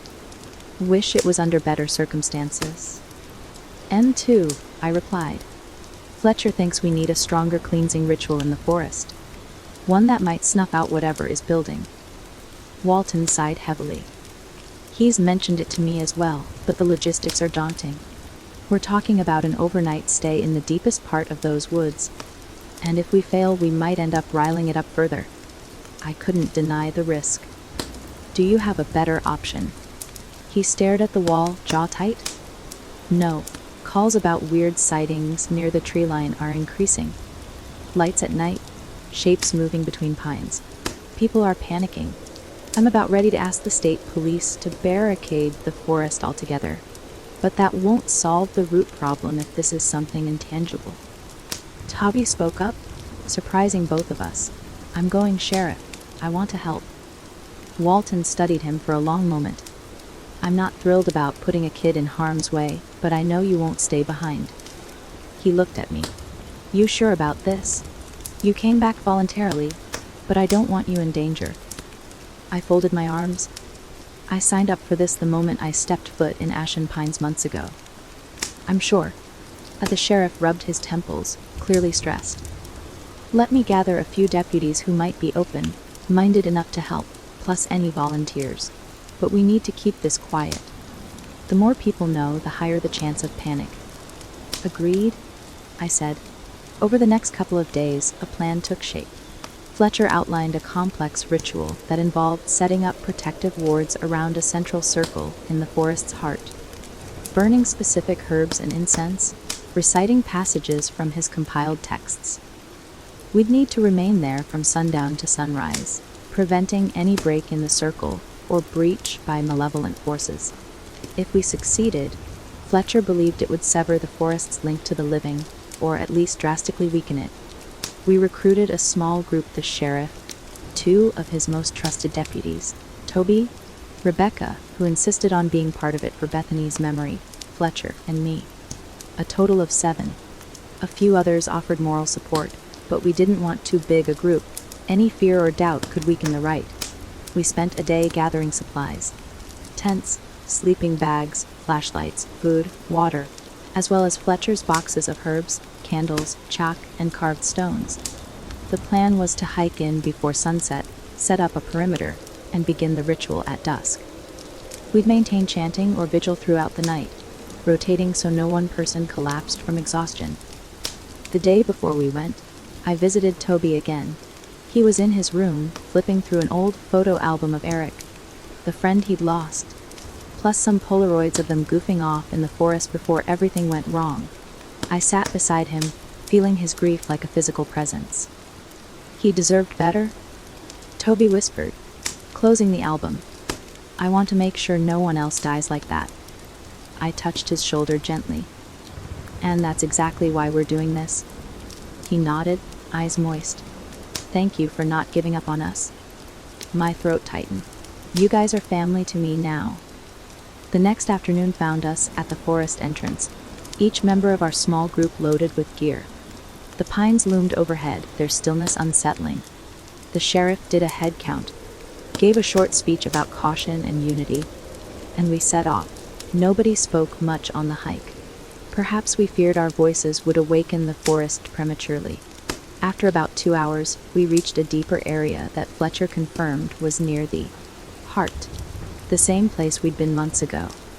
The trees here were old-growth pines, their trunks thick, bark flaking in patches of grayish-white. The canopy filtered out much of the sunlight, giving the clearing a twilight gloom even in late afternoon. We chose a site slightly uphill to set up camp, wanting a vantage point if anything approached. Then Fletcher directed us in drawing a large circle on the ground with chalk and salt, placing carved stones at intervals. Each stone bore a protective sigil. In the center, we laid out a ring of candles and a metal brazier for the herbs. With an hour left before dusk, we finished preparations. The air felt charged, as if anticipating our challenge. Toby paced nervously, while Rebecca stood quietly, a photo of Bethany clutched in her hand. The sheriff and deputies tested their flashlights and radios, though we doubted technology would help if the forest rebelled. I zipped my jacket against the creeping chill. Even in summer, the heart of Ashen Pines was cold. Finally, the sun dipped lower, and Fletcher lit the circle of candles. We gathered around the brazier, each holding onto a personal token. Mine was my father's locket. Toby had Eric's baseball cap. Rebecca had Bethany's photograph, the sheriff across necklace. Fletcher began a low chant, reading from his notes. The words flowed softly, a mix of Latin, English, and phrases from local tribal legends. We joined in on the English parts, stumbling over the foreign syllables. As twilight deepened, a hush fell over the forest. No birds, no insects, only our chanting. The flicker of candlelight danced on the pines, creating eerie shapes. My heart thumped painfully against my ribs. I could almost feel the forest listening, gathering itself. When the last rays of light vanished, we cast the incense into the brazier. A thick, pungent smoke rose, swirling. Fletcher directed us to walk the perimeter, sprinkling more salt and reciting lines about unity and banishment. We took turns, maintaining the circle. Toby's voice trembled, but he kept going. Rebecca wiped silent tears, determined. Then, we heard it, a distant sigh, like wind through needles. Only there was no wind. The pines stood utterly still.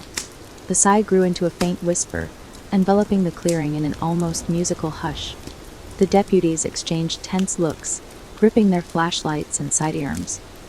I fought down a surge of panic, reminding myself to trust the ritual. Fletcher raised his voice, chanting more forcefully. The temperature seemed to plummet, and I felt a pressure in my ears, as though the air itself vibrated. The whispers grew louder, forming half words, pulling at the edges of my mind with sinister familiarity. My father's face flashed unbidden in my thoughts, followed by the memory of Kayla, Eric, Bethany, and the others lost. I staggered but tightened my grip on the locket. No, I told myself, these memories are mine, not yours to twist. The forest responded with a gust of icy wind that snuffed half the candles. Darkness rushed in. Toby cursed under his breath, fumbling for matches. Rebecca called out, voice muffled by the roar in our ears. Fletcher barked an order. "Stay in the circle! Relight them!" We scrambled to obey. The sheriff shielded his lighter from the wind, reigniting the candles. For a moment, the circle flared with renewed light, and the oppressive dark receded. Our chants grew louder, defiant. That's when something slammed into the invisible boundary of the circle, causing a tangible vibration along the salt line. The deputies staggered back, eyes wide. It looked like a swirl of shadow and pine needles, coalescing briefly into a shape. Humanoid, but elongated, with branches for limbs. A deputy raised his gun, but Fletcher shouted, "No, weapons won't help here. Keep chanting." We did, voices quavering but loud. The shape glowed at the circle's edge. But the wards held. My heart thundered with fear and adrenaline. This was the forest given form, or a fragment of it, and we were pushing it back.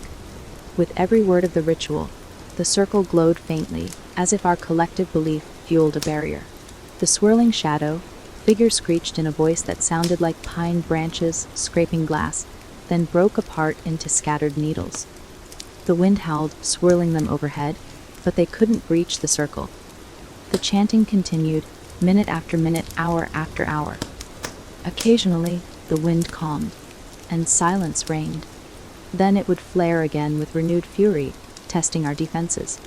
The forest threw everything it had at us, illusions of our loved ones' voices, flickers of movement in the corner of our eyes, an overwhelming sense of despair.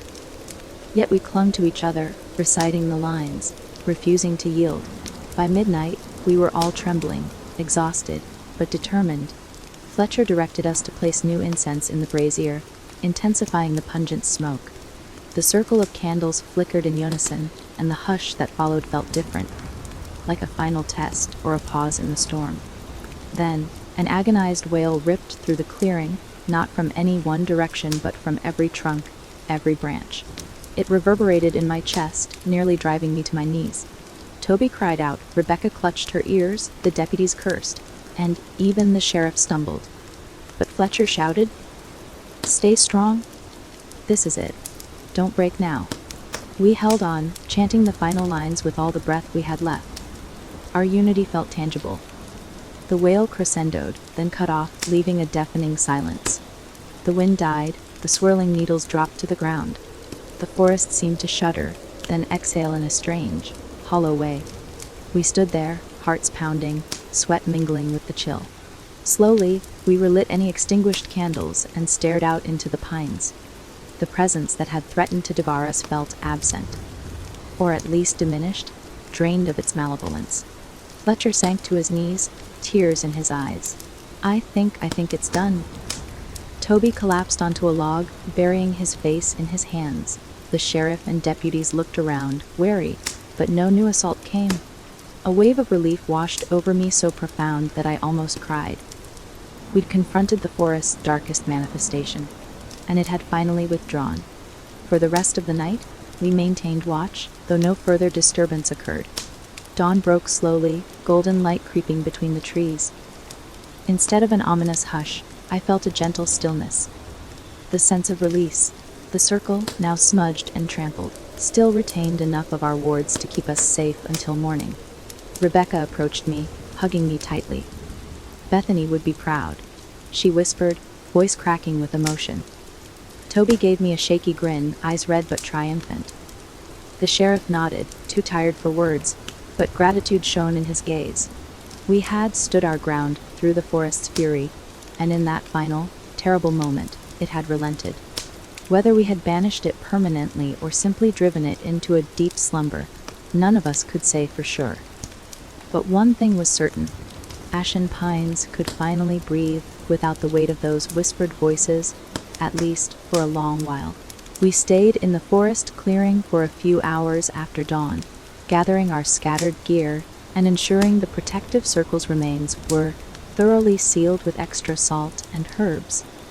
Fletcher believed that leaving a residual ward behind might keep the forest from reasserting its influence too quickly, if it even could.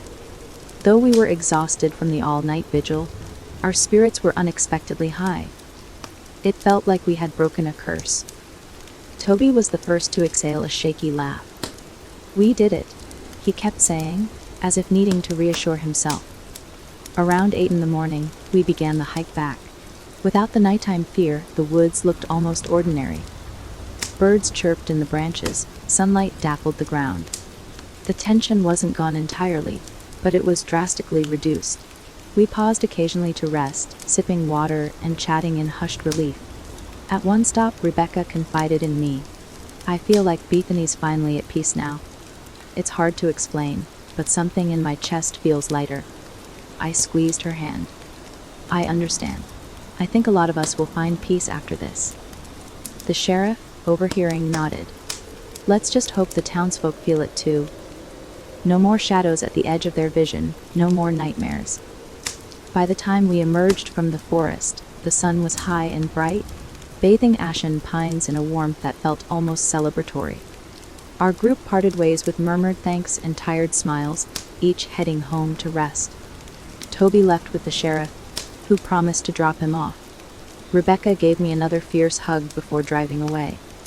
Fletcher and I stood by our cars a moment longer, both staring at the looming tree line. He placed a gentle hand on my shoulder. "No words can fully capture what we did in there, Emily. But it would never have happened without your persistence." My throat tightened. "Thank you for guiding us with your knowledge." He smiled, exhaustion pulling at his features. "I'll continue my research, see if we can formalize what we did so others might learn from it. But for now, rest. We all need it." I nodded, and we parted. Back at the motel, I practically fell into bed, too tired even to shower. My sleep was deep and, for once, dreamless. When I finally woke hours later, the sun had set and my phone blinked with messages from my editor, but also from Toby and Rebecca. They were all short but joyous. I slept so well. No nightmares. It was gratifying to see immediate relief. Over the next several days, the transformation in Ashen Pines was palpable. People ventured out later into the evening without feeling that primal anxiety. The diner buzzed with subdued excitement, as if the locals sensed that something heavy had lifted. When I asked around, I heard repeated mentions of nightmares ceasing, or that the forest no longer felt hostile. Still, I kept a watchful eye. It wasn't the first time we believed the worst was over. But as time slipped into a week, then two, there were no new reports of animal carcasses or eerie lights. No whispered voices creeping into people's dreams. Even Toby told me he felt almost normal, which was a huge win for him. One afternoon, Fletcher invited me for a final walkthrough of the forest perimeter, a kind of symbolic check. We set off early, hiking a popular trail that looped around the outskirts. The pines stood tall, but they didn't loom with menace anymore. Just quiet grandeur. Fletcher carried a small pouch of herbs, sprinkling them at intervals as a precaution, although neither of us felt that old sense of dread. After about an hour, we sat on a fallen log to rest. Fletcher gazed at the canopy overhead. "It's beautiful, isn't it?" he remarked, taking in the sunbeams slicing through branches. I nodded, breathing in the crisp air. It is. Hard to believe it was so terrifying. He fingered the carved talisman on his neck. Perhaps that's the paradox. The forest itself is not evil, just ancient, powerful, and capable of magnifying certain energies. People's grief, fear, or even misguided worship gave it a darker dimension. Like a mirror, I mused, reflecting what we bring into it. He smiled slightly. Yes, or an amplifier, perhaps. But I think we've recalibrated the signal, so to speak. He paused, then added softly, "You'll be leaving soon, I assume." I exhaled. I might stay just a little longer to confirm everything remains stable, then head back to Hartford. My editor's already breathing down my neck for new pieces, but I'll keep in touch. Ashen Pines is part of me now. Fletcher nodded, pressing a hand to his heart. Same, for better or worse, it changed us. We strolled back, grateful for the calm that had settled. The final stretch led us past the old boulder near the forest entrance, where so much had begun. To our surprise, the carvings on its surface were nearly erased by weather and time. It looked far less ominous than before. Fletcher and I exchanged a knowing glance, then left the boulder behind, the chapter closing. A week later, the sheriff invited me, Toby, and Rebecca to a small backyard cookout, his way of celebrating the return of normalcy, as he put it. I arrived to find them laughing over some inside joke, the grill sizzling with burgers and hot dogs. Toby wore a bright grin, and for the first time since I'd known him, I saw an easy confidence rather than guarded tension.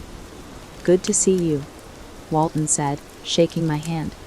"I can't thank you enough for what you and Fletcher did." I shrugged, embarrassment warming my cheeks. "We all did it together." He offered me a chilled soda, gesturing for me to sit. "Rebecca's been telling me how folks in town are sleeping better than they have in years. Morale's up? Even the high school principal said discipline issues dropped." I smiled, scanning the small gathering. Rebecca waved from a lawn chair, while Toby flipped burgers at the grill. The entire scene felt surreal in its normalcy. Just a handful of friends on a late summer day, enjoying good weather and each other's company. After everything we'd endured, it was a welcome reprieve. We ate, we joked, we shared stories about the bizarre events of the past year. Stories we never would have believed possible if we hadn't lived through them. At one point, Toby glanced at me and said, "You know, Eric would have loved this. He was all about big group hangouts and grilling out." A bittersweet smile tugged at his lips. I patted his shoulder, feeling a surge of gratitude that Toby had made it through the darkness. After the meal, we lingered on the porch, sipping iced tea as the sun dipped. I asked the sheriff about any updates on the cult members. "They're all still locked up or on parole," he replied. "No sign of renewed activity. Finch remains uncooperative, but he's not going anywhere for a long time." "Good," I said, relief filling me. "Let's hope he never gets another chance." Night fell gently, the sky streaked with violet and orange. Toby lit a few lanterns, and we sat around, listening to crickets. The sheriff strummed an old guitar, picking out a soft, uneven tune. Rebecca hummed along, a contented expression on her face. My heart felt light, and for once, I didn't fear the twilight or the silhouettes of pines in the distance. Eventually, we bid our farewells and drifted off. Toby gave me a brief hug, murmuring, "I owe you so much." I told him to hush, that we all owed each other. Rebecca squeezed my hand, eyes shining. The sheriff gave me a smile and said, "I might actually sleep soundly tonight, thanks to you." In my motel room, I started packing for my return to Hartford. As I folded clothes into my suitcase, I wrestled with a swirl of emotions. Pride at what we'd accomplished, sadness at leaving the people I'd grown to love, and a strange peace that maybe the forest was truly at rest. Or as close to rest as it could be. Before bed, I typed up a final personal entry in my journal, detailing the cleansing ritual, the screaming wind, and that last wave of malevolence we'd faced down. I wrote about Toby's bravery, Fletcher's unwavering knowledge, Rebecca's heartbreak turned fierce resolve, and the sheriff's stoic leadership. This was the full story, not the sanitized version I'd send to the newspaper. I wanted to remember every detail, every emotion, for the rest of my life. I closed my laptop, then lay down, gazing at the ceiling. Outside, I heard the gentle rustle of a breeze. Just a normal breeze. Not a whisper. No voices called my name. Closing my eyes, I let sleep take me, comforted by a sense that a long nightmare was finally over. The following morning, I checked out of the motel for the second time in my life. But this departure felt radically different from the first. Then, I had left amid uncertainty, half convinced the forest still had claws in me. Now, I departed with a sense of closure, a bright horizon ahead. I drove through town slowly, letting my gaze wander over the quaint buildings and quiet streets. The diner sign glowed in the early sunlight, promising the usual comfort food. I glimpsed the sheriff's cruiser parked by the station, Toby's bike outside a small convenience store. Life was going on, peaceful, unafraid. As I reached the town limits, I pulled over one last time, stepping out of my car to stare at the line of pines in the distance. They stood tall, noble, neither friend nor foe, simply existing. I felt a rush of gratitude and sorrow intertwined. We had confronted their darkness and emerged stronger. For that, I honored them in my heart. Goodbye, Ashen Pines, I whispered into the breeze. Then I returned to my car, sliding behind the wheel. Shifting into drive, I eased back onto the road, heading toward Hartford and whatever awaited me there. In the rearview mirror, the pines receded, replaced by open sky. My thoughts lingered on the town and the people who had become like family. I promised myself I'd visit for holidays or random weekends, keep Toby in the loop about college life, check on Rebecca and Fletcher. Maybe one day, the forest would be just a forest. No curses, no suicides, no cults. A place of peace and natural beauty. For now, though, I carried Ashen Pines with me, a testament to how darkness can be faced, and how hope can survive even the most malevolent whispers. I never intended to publish the more supernatural aspects of what happened in Ashen Pines. My official articles for the Hartford Daily Tribune focused on the spate of tragic suicides, the eventual discovery and arrest of a dangerous cult, and the heroic efforts of local authorities and citizens to restore calm. It was enough for the public to grasp that something sinister had plagued the town, whether purely psychological or otherwise. However, behind closed doors, I kept my personal journal and audio recordings. I even made backups in case I ever decided to write a book. The truth was far stranger than anything that made it into the newspaper. Yet I still questioned whether the wider world would believe it, or if it was best left as a cautionary tale for those directly involved. Back in Hartford, life moved fast. My editor assigned me to a series of high-profile investigations, from corporate scandals to political corruption. I buried myself in the work, but in quiet moments, my mind drifted to Toby's grin or Rebecca's tearful smile, to Fletcher's wise gaze, to the sheriff's guitar strumming at dusk. I missed them more than I expected. A few weeks after my return, my phone buzzed with a call from Toby. I stepped away from my desk at the Tribune, heart jumping. Hey, everything okay? He laughed. Relax, everything's fine. Actually, I'm calling with good news. I got accepted into a summer journalism workshop at the local college. I might want to follow in your footsteps. Warmth spread through me. That's fantastic, Toby. I'm so proud of you. He sounded bashful. I figured if I can help people by telling real stories, maybe that's how I give back.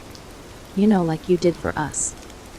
I blinked away tears, feeling a surge of pride. You'll be great at it. Keep me posted, okay? We chatted a bit more, Toby excited about his future, about a life no longer overshadowed by the forest's gloom. After we hung up, I stared at my phone, smiling. It seemed Ashen Pines was indeed finding its footing again. Not long after, I received a letter from Professor Fletcher. An actual handwritten letter, old-fashioned in style, which made me grin. He enclosed a draft of his academic paper on folk belief, psychology, and environmental phenomena in rural communities, using Ashen Pines as a case study. Of course, he'd left out the more extreme supernatural details, focusing on how group belief and traumatic events could create a shared psychosomatic experience. I read it cover to cover, fascinated by how he framed the truth in careful academic language. He ended the letter with a personal note. No matter what the academic world thinks, we know what truly happened. And we know that courage and unity can face even the darkest unknown. Thank you, Emily. Back at the Tribune, my editor noticed I seemed more at ease, more driven. He quipped one day, "Harper, you look like you've conquered some personal demons. Care to share?" I smiled, shaking my head. Let's just say I learned that the scariest battles aren't always in big cities. Sometimes they're in a quiet place with tall trees. He raised an eyebrow.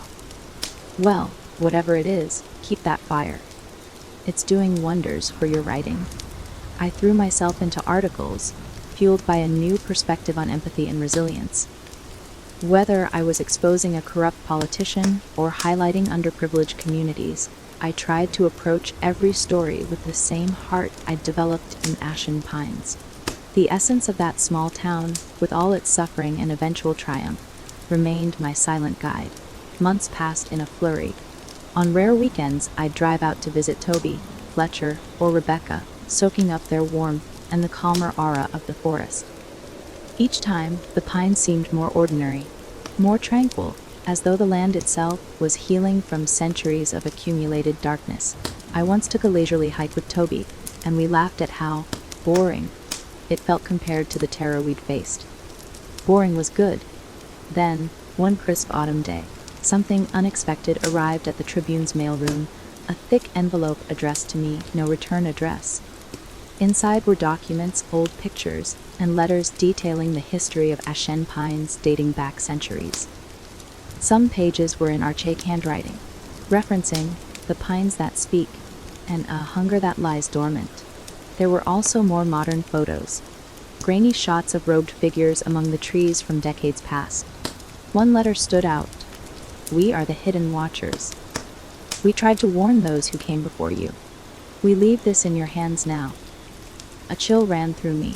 It seemed someone clandestine, a group or an individual, had decided to share historical records of the forest's darker chapters, as if trusting me to keep them safe or reveal them someday. I flicked through the pictures with a mixture of awe and dread. Some of the photographs depicted carvings eerily similar to the cult's spiral and eye symbols, dated from the 1930s. I phoned Fletcher immediately, describing the packet. He was intrigued. This could confirm the cyclical nature of the forest's power. It's not tied to one era, it's recurred whenever certain conditions are met, whether that's tragedy, cult worship, or latent fear. I grimaced. So it might happen again in a few decades, or a century, unless we truly broke the cycle. A Fletcher paused. "Wes, but I believe our cleansing ritual was powerful. If it remains unprovoked, the forest might stay quiescent for generations. Still, these documents are valuable. Keep them secure." I locked them in my personal filing cabinet. Part of me felt uneasy holding such knowledge, but another part realized it was crucial to preserve the full truth. If, years or decades from now, the forest did awaken again, these records could guide a new generation on how to fight it. Life continued. Toby graduated high school with honors, then took that summer journalism workshop. He texted me frequently, excited about interview techniques and writing exercises. I encouraged him, passing on everything I'd learned. Meanwhile, Rebecca traveled a bit, posting pictures from various state parks. She told me it was her way of reclaiming natural spaces without fear. One evening, I called her for a catch-up. She picked up, breathless from a hike she was finishing. "Emily, I was just thinking about you." I laughed. "That's funny. How's life as a free spirit?" "Wonderful," she replied, and I could almost see her smile through the phone. "I visited a forest in Maine last week. Honestly, it was beautiful. I felt a little twinge of panic at first, but then realized not every forest is like Ashen Pines." I nodded, my heart warming. "I'm glad you're finding peace." She exhaled gently. "Bethany's memory still hurts, but it doesn't crush me anymore. I think traveling helps me honor her. She always wanted to see the world. We chatted until her cell signal faded, promising to meet up soon. After hanging up, I found myself crying softly. not out of sorrow but gratitude that she could finally live and love life again.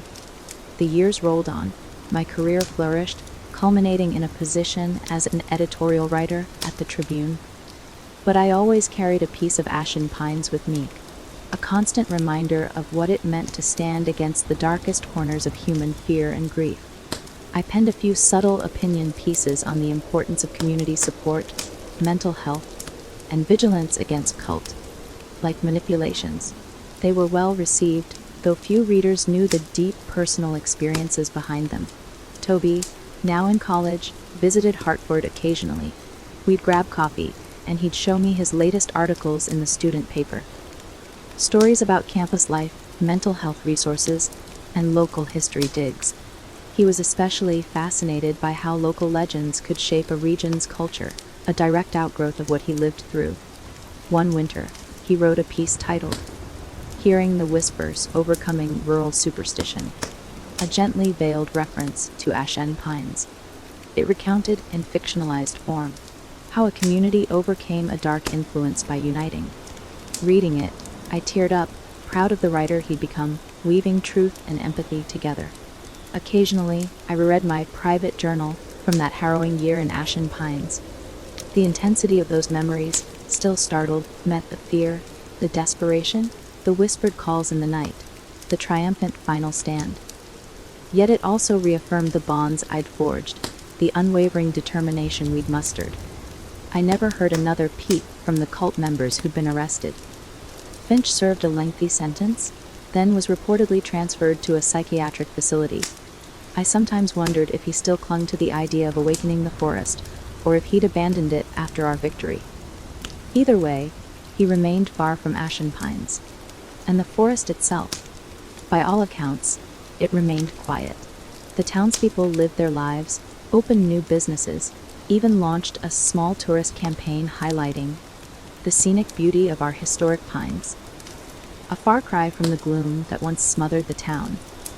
The sheriff emailed me updates now, and then, always with a friendly sign off. Still sleeping peacefully under these old trees. On a sunny spring day, nearly 3 years after the worst of it ended, I decided to visit the library's reading room in Hartford. I brought along the packet of historical documents about Ashen Pines, intending to carefully examine them and perhaps add some commentary for a private archive. Leafing through the black and white photos of robed figures among the pines, I felt a phantom chill. Even if the forest was dormant, the legacy of that darkness had spanned generations. A twinge of doubt gnawed at me. Had we truly ended something so ancient and cyclical? Or had we just put it back to sleep until a future generation's grief reawakened it? My rational side pointed to how stable the town had become. My anxious side remembered how easily fear could breed new nightmares. In the end, I decided that it didn't matter whether it was a final victory or a reprieve. We had saved lives, given the people of Ashen Pines their hope back, and provided them with the tools to defend themselves if darkness returned. That was enough for me. Later that night, I typed up a short personal essay on the notion of haunted landscapes, how places accumulate emotional energy from tragedies, and how communities must actively reclaim those places through solidarity. I didn't plan to publish it widely. Maybe one day I'd compile a book, but writing it felt like a final therapy session, acknowledging the ghosts while celebrating the strength to move forward. When I closed my laptop, I wandered over to the window. Outside, the city lights of Hartford glowed, no pines in sight.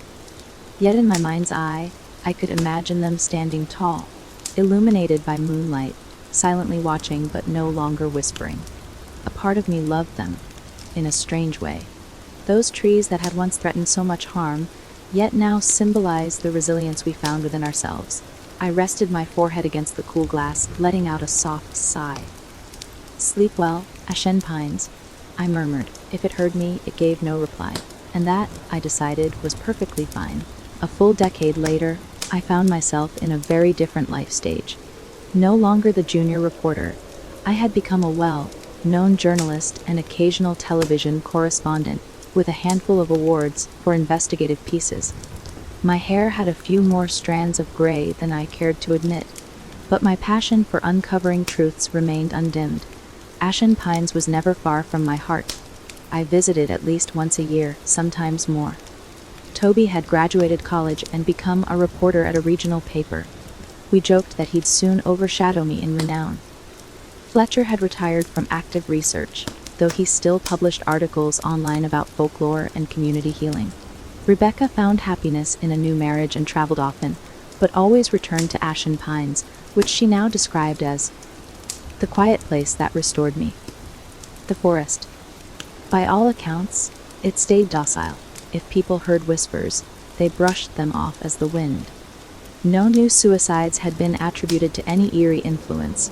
No robed figures performed macabre rites in secret. Even the rumor mill in town seemed to have died down. Most folks believed the dark chapter had ended when the cult was arrested. Only a few, myself included, knew how close the forest had come to devouring their lives once more. On a brisk autumn evening, I made one of my ritual visits to Ashen Pines, turning onto that familiar road lined with tall pines. Golden leaves drifted from deciduous trees scattered among them. The air smelled of wood smoke and damp earth. As I entered town, I noticed a brand new sign welcoming visitors, complete with a stylized pine logo and the motto, "Where the air is pure and the community strong." I smiled to myself. They were really leaning into the marketing, turning a once feared forest into a point of pride. Good for them, I thought. The place was no longer overshadowed by despair. I met Toby at the diner, now renovated, sporting fresh paint and a trendy menu. He was tall, confident, his eyes bright with curiosity, over plates of homemade pie and coffee. We caught up. I told him about my latest investigation in a big city corruption case, and he described a local human interest piece he was writing about the new community center. Then, halfway through dessert, he gave me a mischievous grin. "So, are you ready to see the forest again?" I cocked an eyebrow. "Why do you ask?" He set down his fork. "I've got a story idea. I want to write a retrospective on the legends of Ashen Pines. Sort of a local history piece that acknowledges the rumors, but focuses on how the community overcame them. I'd like you to be my expert source." Warmth spread through me. "I'd be honored. But I think you're the expert now," he chuckled. "Then maybe you can be my co-author. Let's take a hike tomorrow, document some spots. I'll bring a camera. We can talk about it in the forest itself, if you're up for it." A small part of me tensed at the idea of re-entering those woods in earnest, but a decade had passed. I nodded. "Sure, let's do it." Morning, Toby confirmed. The next day dawned clear and crisp. Toby picked me up in his car, driving out to a trailhead near the forest entrance. The chill in the air carried the scent of pine needles and the last vestiges of autumn. We started walking a well-maintained path that wound around the outer edges before dipping deeper. As we hiked, Toby snapped photos and asked me questions. "What do you remember about your first visit? How did the townspeople react to rumors of suicides? Did the local folklore mention curses?" I answered with candor, omitting the more supernatural specifics. This was a public piece, after all. Yet Toby knew the real story behind my words. Now and then, we'd exchange a meaningful glance, recalling how the forest had once felt like a living threat. After an hour, we reached a familiar clearing, where I'd once seen the carved boulder. It was still there, partially buried under moss. Time and weather had nearly erased the old markings. Toby knelt to run his hand over the faint grooves. "This is it, right?" he whispered. I nodded. "Yes. Hard to believe, huh?" He smiled at me. "A decade ago, we stood in terror here. Now it feels peaceful." "Peaceful?" I echoed. Indeed, the clearing exuded a calm quiet, the sunlight slanting through branches. No dark aura pressed on my chest, no whispered breeze. If the forest held any malevolence now, it was buried deep. Perhaps for good. Toby took a few photos, then we found a log to sit on. Our breath puffed in the cool air. "So for the article," Toby began, "I want to emphasize how the town's sense of togetherness conquered the fear. That's more important than trying to prove or disprove if something supernatural was here." I nodded. "Focus on the human side. how unity can overcome even intangible threats. That's the real heart of the story. He grinned. Exactly. Then his gaze drifted across the clearing. Do you think it's truly gone, the whispers, the entity? I considered the question. Go on. Hard to say, but it's at least subdued. Enough for the town to thrive. If it ever stirs again, hopefully there'll be new generations ready to face it like we did. Toby's eyes shone with conviction. And we'll leave them a record, so they're never in the dark. I smiled, pride welling up. I'm glad we both became journalists. He laughed. Em too. After we'd gathered enough material, we wandered back to the trail. Our conversation shifted to lighter topics. My upcoming assignments, Toby's plans for a feature series. Yet as we neared the trailhead, a sudden hush fell. Toby stopped, brow furrowed. Do you hear that? My heart skipped. For an instant, I feared the return of the forest's whisper. But I listened carefully and heard only the wind. It's just the breeze, I said, my tone calm. He let out a shaky laugh. Yeah, sorry. Old habits. We shared a look of relief and mutual understanding. Even a decade later, the memory of that hush could spark anxiety. But this time it really was just the wind. Back in town, Toby drove me to see Fletcher, who now lived in a small cottage near the lake. The professor greeted us warmly, delighted to hear about our article plan. He offered us tea in a cozy sitting room filled with books and crystals. As Toby explained the retrospective, Fletcher nodded approvingly. I'm proud of you both, sharing the lesson without reawakening fear. That's a noble goal. That's the idea, Toby said, smiling. Fletcher excused himself to rummage through a trunk, emerging with a worn journal. I compiled more of my notes into a single volume. If you like, you can reference it, though it's not for the general public. Too explicit about certain supernatural aspects. Toby accepted the journal gingerly. I'll be careful. We spent the afternoon swapping stories and reviewing old sketches of sigils, protective circles, and tribal lore. The difference from a decade earlier was stark. The mood was light, the tension gone. We spoke as historians rather than soldiers in an ongoing war. Eventually, the sun dipped toward the horizon. Toby and I thanked Fletcher and left, the journal safe in Toby's backpack. As we drove off, I stared out the window at the calm waters of the lake. Once I had trembled, believing every shadow hid a threat. Now, I saw only the gentle beauty of a small town at peace. That evening, Toby dropped me at the bed, and breakfast I was staying in. Much nicer than the old model. Thanks again for humoring me, he said, stepping out of the car. I know the forest holds a lot of painful memories. I shook my head. It's fine. I'm actually happy to see it this way. He grinned. Men too. Get some rest. We'll polish the article tomorrow. Sounds good, I said, leaning in for a quick hug. Good night. The B&B was quiet, a converted Victorian house with antique furniture and soft lighting. In my room, I settled onto the floral, patterned bedspread, pulling out my laptop to jot down a few reflections. I wrote about the clearing, the old boulder, Toby's confidence, and Fletcher's contentment. It struck me how time could transform a place once soaked in fear into something almost idyllic. It also struck me how resilient the human spirit could be. Outside, a gentle wind pressed against the window. I listened for any trace of a whisper, some remnant of the forest's hunger. All I heard was a faint rustling of leaves. No words, no menace. Just nature's lullaby. I let myself savor the quiet for a moment. We made it, I whispered, as if addressing everyone who'd fought this battle a decade ago. We're okay. My pulse steadied, warmth flooding my chest. And then I went to sleep without a single nightmare. The next day, Toby and I polished his article, adding details about local legends, quotes from townspeople, and references to the positive changes since that tumultuous time. It was a hopeful piece, one that didn't dwell on tragedy but acknowledged it, then highlighted the community's recovery. On my final evening in Ashen Pines for that trip, I took a solitary stroll down Main Street, breathing in the crisp autumn air.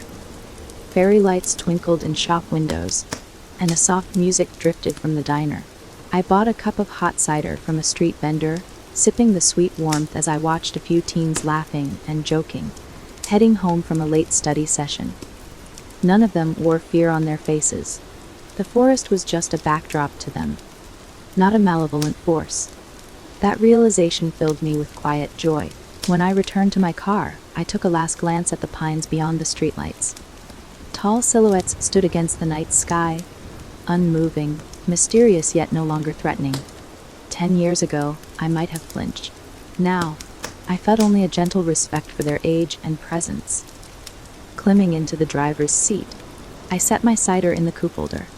The story of Ashen Pines was not an ending or a neat bow-tied resolution. It was an ongoing tapestry of life, love, and resilience. Maybe somewhere in those ancient roots, a dark presence still slept. But we had proven that courage and unity could confront it. And for the foreseeable future, the people of Ashen Pines would live without those whispered nightmares. I started the engine, my thoughts drifting to Toby's new article. Maybe it would become a local hit, or maybe just a footnote in the town's evolving narrative. Either way, it was a testament. We had faced the forest's whispers and refused to be broken. In doing so, we discovered the deeper power of human connection. As my headlights illuminated the road out of town, I whispered a silent farewell, not out of fear but out of gratitude. The pines stood watch, offering no words, only the gentle hush of branches in the breeze. And that was more than enough.